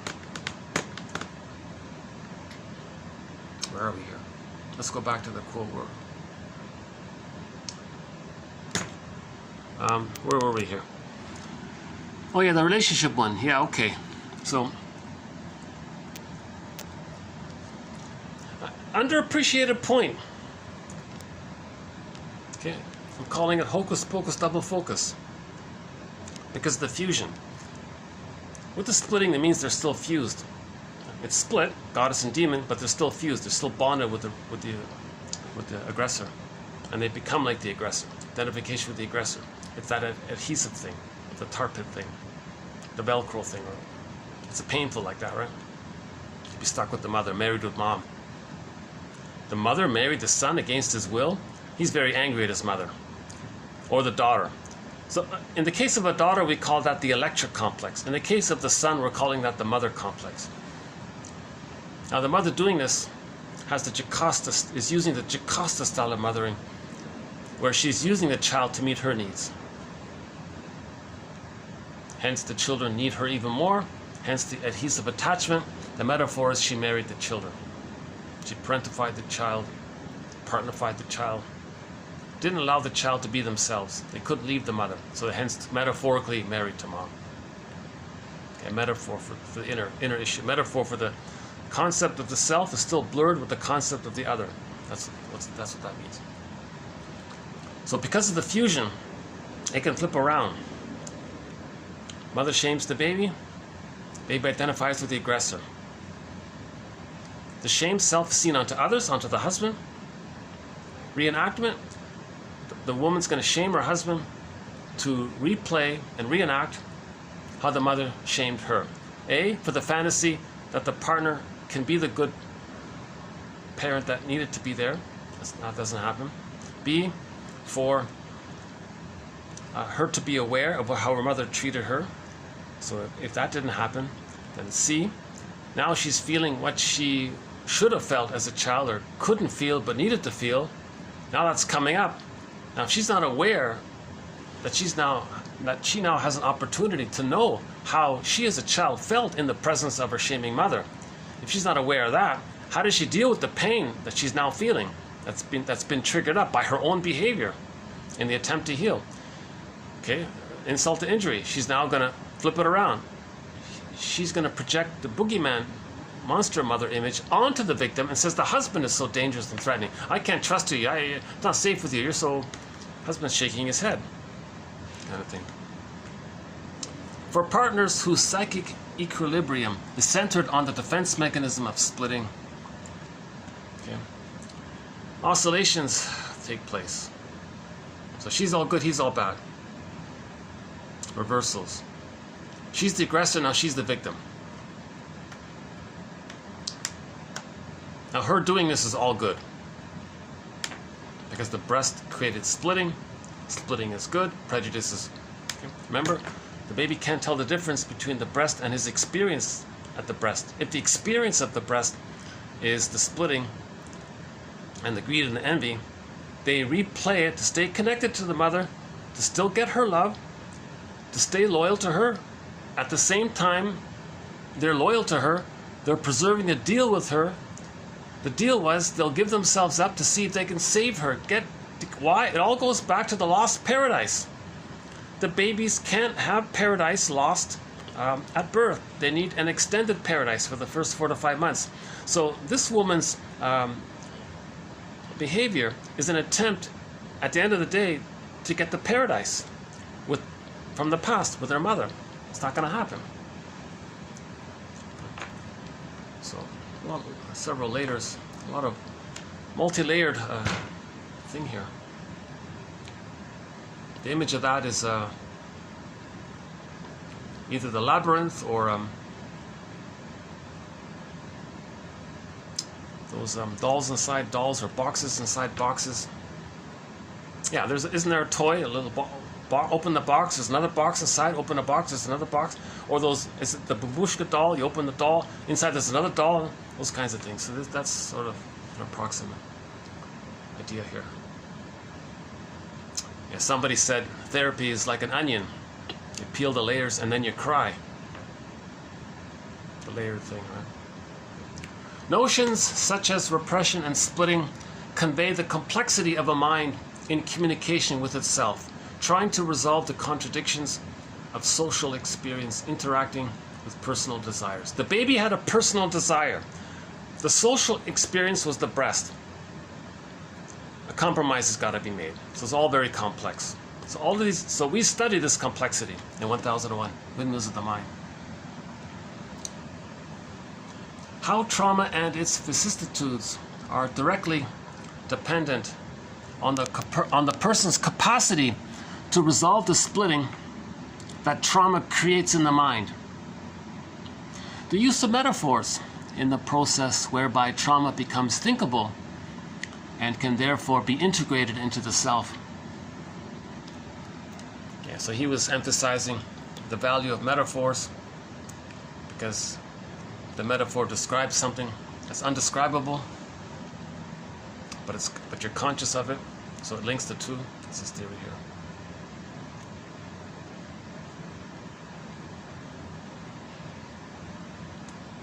Okay, another quick little stretch here. Hold on. Yeah. Oh, there's a little bit of sun there. Okay. Oh, there's a crane. Yeah. So we're building the crane. In 1001, Windmills of the Mind, we're building the ego. We're building the nest. Just like these guys are building the building, which, when completed, will house people. When we build our nest, it's going to house our eggs, our potential, our new life. Our feelings are going to come back. Joy and sadness can come back.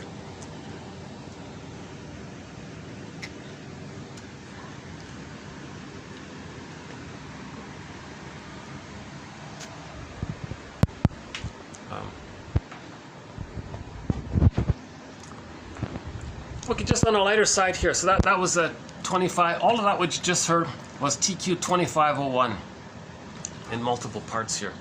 And many TQ quotes have multiple parts.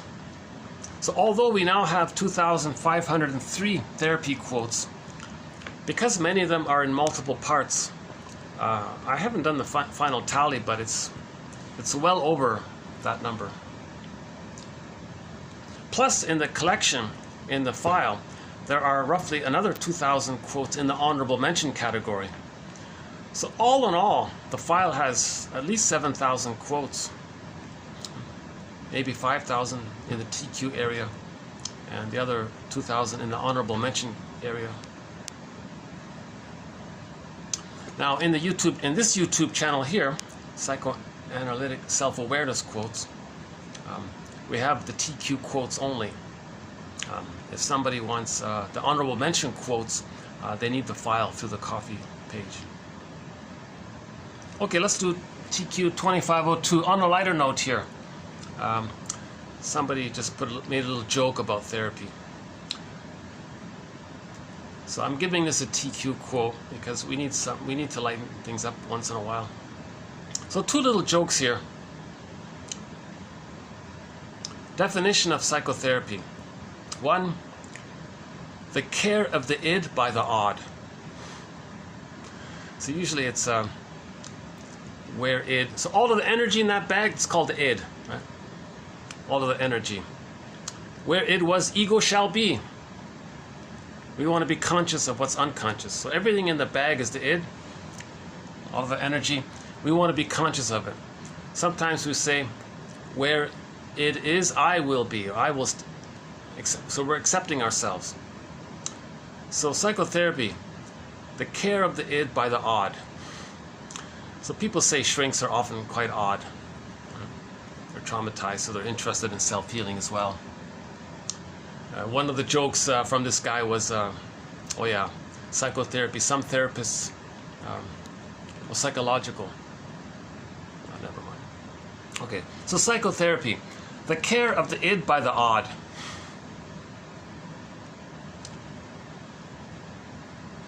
Number 2, the study of what people are up to that they should be ashamed of.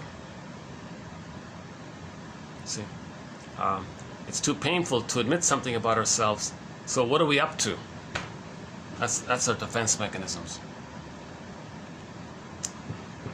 Number 3, the process that enables us to correct our faults by confessing our parents' shortcomings. That's not bad. Number 3. Next one here. Psychotherapist, noun. 1. Mental detective, psychological detective. 2. A person who makes you squeal on yourself. Report on yourself. Number 3. A minesweeper. That comes from Miss Anna O, right? The Bertha woman. Some people call her the true founder of psychoanalysis because she said when she was free associating, she called it minesweeping. Number 4. Someone who will listen to you as long as you don't make sense. So if you make sense, you're cured. If you say prejudice, oh, we good, they bad. Greed is good. Destroying is good. Okay, you're not making sense. So that's therapy, right? That's not a bad one. Yeah, okay, I like it. Okay, so again, psychotherapy. 1. Noun. 1. The care of the id by the odd. So do I seem a little odd? Maybe in my anxiety, maybe I appear to be a little odd, I guess.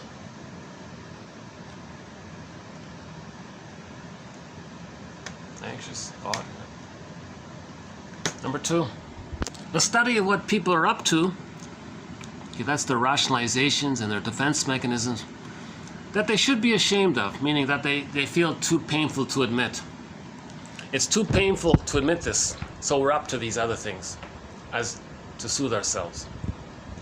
It's so painful to talk about, to free associate, to talk about the love you needed that you didn't get. So what you do to soothe yourself, to explain it away, to let you make jokes and laugh it away. So you make these cynical jokes with your cynicism, and that's how you deal with the pain of a mourning. The study of what people are up to as a defense against mourning. Number 3, the process that enables us to correct our faults by confessing our parents' shortcomings. Yeah, okay. The truth will upset you free. Talk about your parents' shortcomings. If you're idealizing the parents, okay, mother's the world's greatest this, that's splitting. You can't face the truth that unconsciously you feel she really hurt you. You don't want to admit it. That's the splitting. We want to see the two sides of the parents. The parents didn't know it all. The parents couldn't do it all. They tried their best. The mother would have been attuned if she could have been, but she couldn't because she was traumatized. So have a more complex, balanced, ambivalent view of our parents. Number 4. The next one here. Okay, so psychotherapist. Number 1, noun, a mental detective, psychic detective. In the comedy, not a great comedy, but I recommend watching that comedy film. I love Huckabees. There were 3 therapists in there, family therapists. But as a comedy, they didn't call themselves family therapists because of all the corruption. They called themselves existential detectives, mental detectives, psychological detectives. So we have to be our own psychological detective regarding our parents. That's called honoring your parents. If we want to truly honor our parents, we have to see their psychological story. Number 2, a person who makes you squeal on yourself. Yeah. So you feel safe with the therapist, then you're going to reveal. That's what you want. The minesweeper one. I like the last one here. Someone who will listen to you as long as you don't make sense. See, he's trying to make sense, but he's afraid to.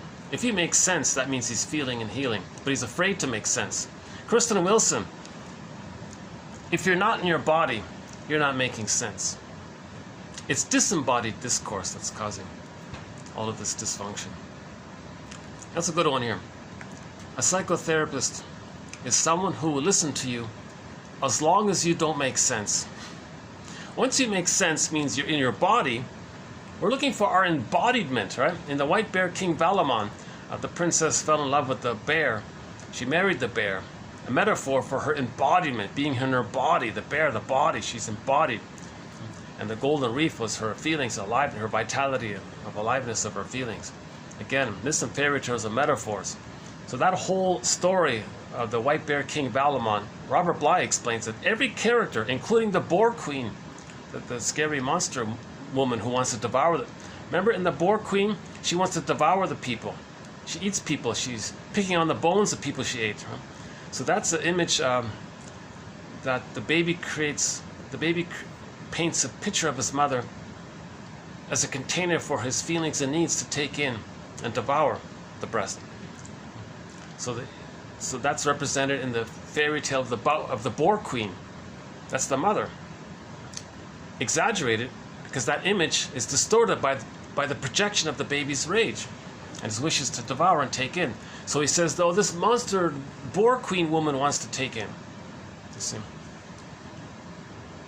So we're not making sense, right? So we're looking for our embodiment. So in the princess in the White Bear King Valamon, so she lost her embodiment, right? She had it, then she lost it, right? The bear prince, ran up the ice mountain, zoop, to another world, and she had to go on this journey to get it back. Finally, she got it back, and there was a marriage. That's the reunion. Anytime there's a marriage in a myth or a fairy tale, that means we reintegrated something about ourselves. So for men, it's the Penelope's in there. It's a woman for a man, and for a woman, usually it's a prince. So it's a marriage like that, right? That's a great one. Someone who will listen to you as long as you don't make sense.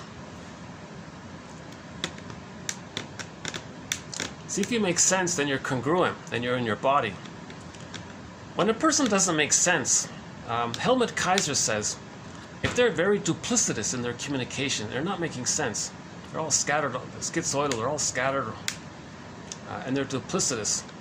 That's a reference to their search for the paradise, their search for fusion, their search for merging, their search for the unmet needs, for the bliss with the mother, their search for oneness. Because if they're duplicitous and things are confused, they can fantasize that the therapist would respond to what he said in a certain way, and then they're going to imagine that he did have that response, then he's going to respond according to that fantasized response, and by doing so back and forth, he's creating this feeling of oneness that, oh, he understands me because I think he said this, didn't he? I'm going to say that with the assumption that he said that, and that's recreating the fusion. Underappreciated point by Helmut Kaiser, that duplicitous communication is an attempt to create symbiosis. It's an attempt to create symbiosis. So he said therapy, from his perspective, is what he calls analysis of duplicity. He's got to analyze this duplicity, because if he colludes with it, then therapy fails. He's got to make it conscious. What do you mean when you assumed I said that? Why? Or what are you thinking when you said that? What do you need when you said that? You saying that, I think maybe, okay, invitation for mutual exploration, hypotheses.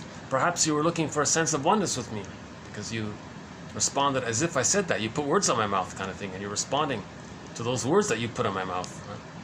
So that's a symptom of trauma. The baby didn't get his paradise. So duplicitous communication, says Helmut Kaiser, they're still trying to get the paradise. Huh?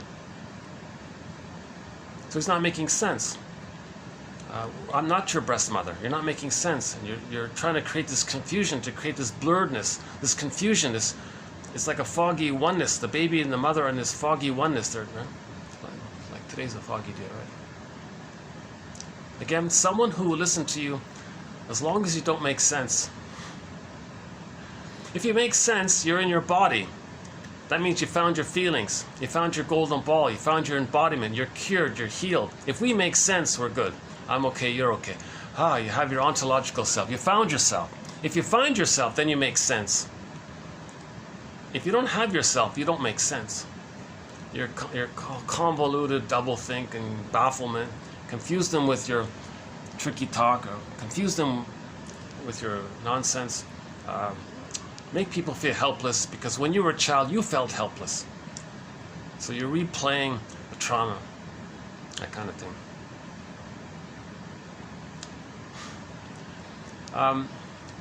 Okay, this joke's a little lame, but I just included a second one here. Okay, this is sort of a weak one, but a man walks into a shrink's office. Doc, every time I see nickels, dimes, and quarters, I have a panic attack. Oh, that's easy, the shrink says. The shrink said, you're just afraid of change. You're afraid of change. Just a play on words there. Afraid of change. Afraid of healing. Because to heal, we have to leave the mother. That's change. To be ourselves, to have our embodiment, that's change. The dysfunctional repetition compulsion to still try to save the mother. See? It's painful but familiar. So they're going to spend their whole lives being dysfunctional, waiting for mother's love. Being duplicitous to create fusion with someone. Making others feel helpless to communicate that you felt helpless with the mother. Shaming others to communicate that the mother shamed you. Coaxing others to act like your mother. Okay, it's painful but familiar. Right? Now, in the next video, we have a quote about negative therapeutic reaction. Meaning, let's say in the therapy process, you think things should be getting better, but they're so attached to still trying to save the mother, they sabotage their happiness because they didn't save the mother. They're still looking for the paradise. Again, all babies need paradise for the first 4 to 5 months with the mother, including not just the safety and the warmth, but the line, the reverie, the line, the nerves in the breast. See, the bottle won't do it. That's trauma with the bottle. It's got to be the psychosomatic breast, the real mother breast, the real deal. Links in with the baby. Now, when the baby's born, he often latches and completes that line there. Another quote that we're going to have in the next video by Klaus and Kinnel about the importance of the baby being handed to the mother right away. Again, barring emergencies and special exceptions. Again, my disclaimer: I'm not a doctor, medical doctor, but generally speaking, it's called a natural birth, a lotus birth. The baby's handed to the mother. He latches, she latches. The line is there. Mother says, "I got a line with you." Oh, great, Mom. I got a line with you. All right.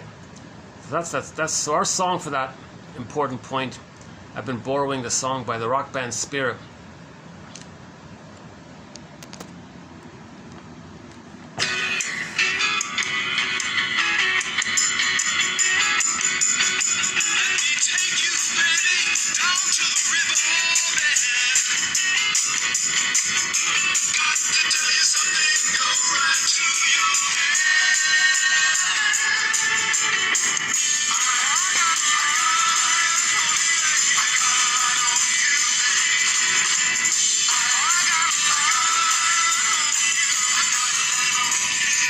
I just changed the lyric. I got a line with you.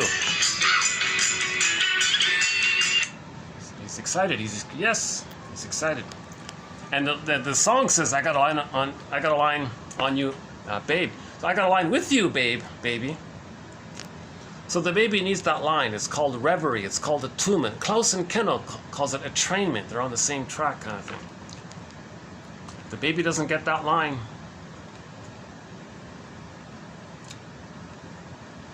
they're going to spend their whole lives angrily, greedily trying to get it in the process.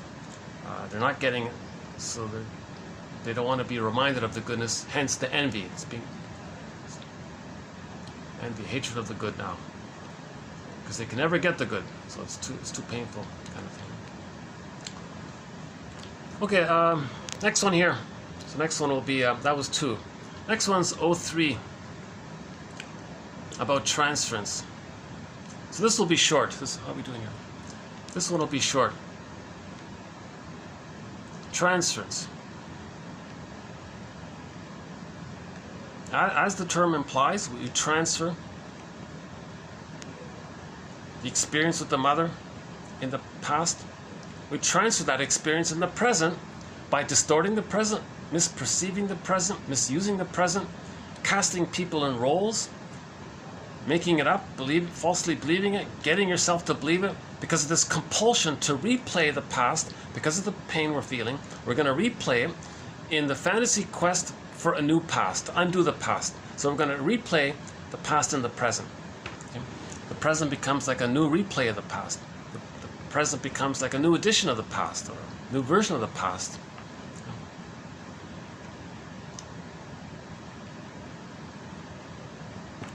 So we quoted that from that film, Greenberg. Not a very good film, but there was a very good line in there. The main character was telling his friend what his shrink told him. The shrink said to him, quote, "You have trouble living in the present, so you dwell in the past because you never really lived it." Okay, meaning he couldn't process it. He couldn't live it. It was too painful. He's frozen there. So he's dwelling in the past. It's called pathological nostalgia, pathological mourning, prolonged chronic sorrow, melancholia, the derailment of the grief process. Okay. Complicated grief, aggravated grief, etc. So that's the issue. We're dealing with complicated grief. One of our major threads, complicated grief. So we want to get out of this dilemma where we can't grieve. We can't grieve because we lost our feelings. We want to get back our feelings. Well, how do we get back our feelings? Well, let's replay the experience with the mother that would allow us to have our feelings. So that's the idea of transference.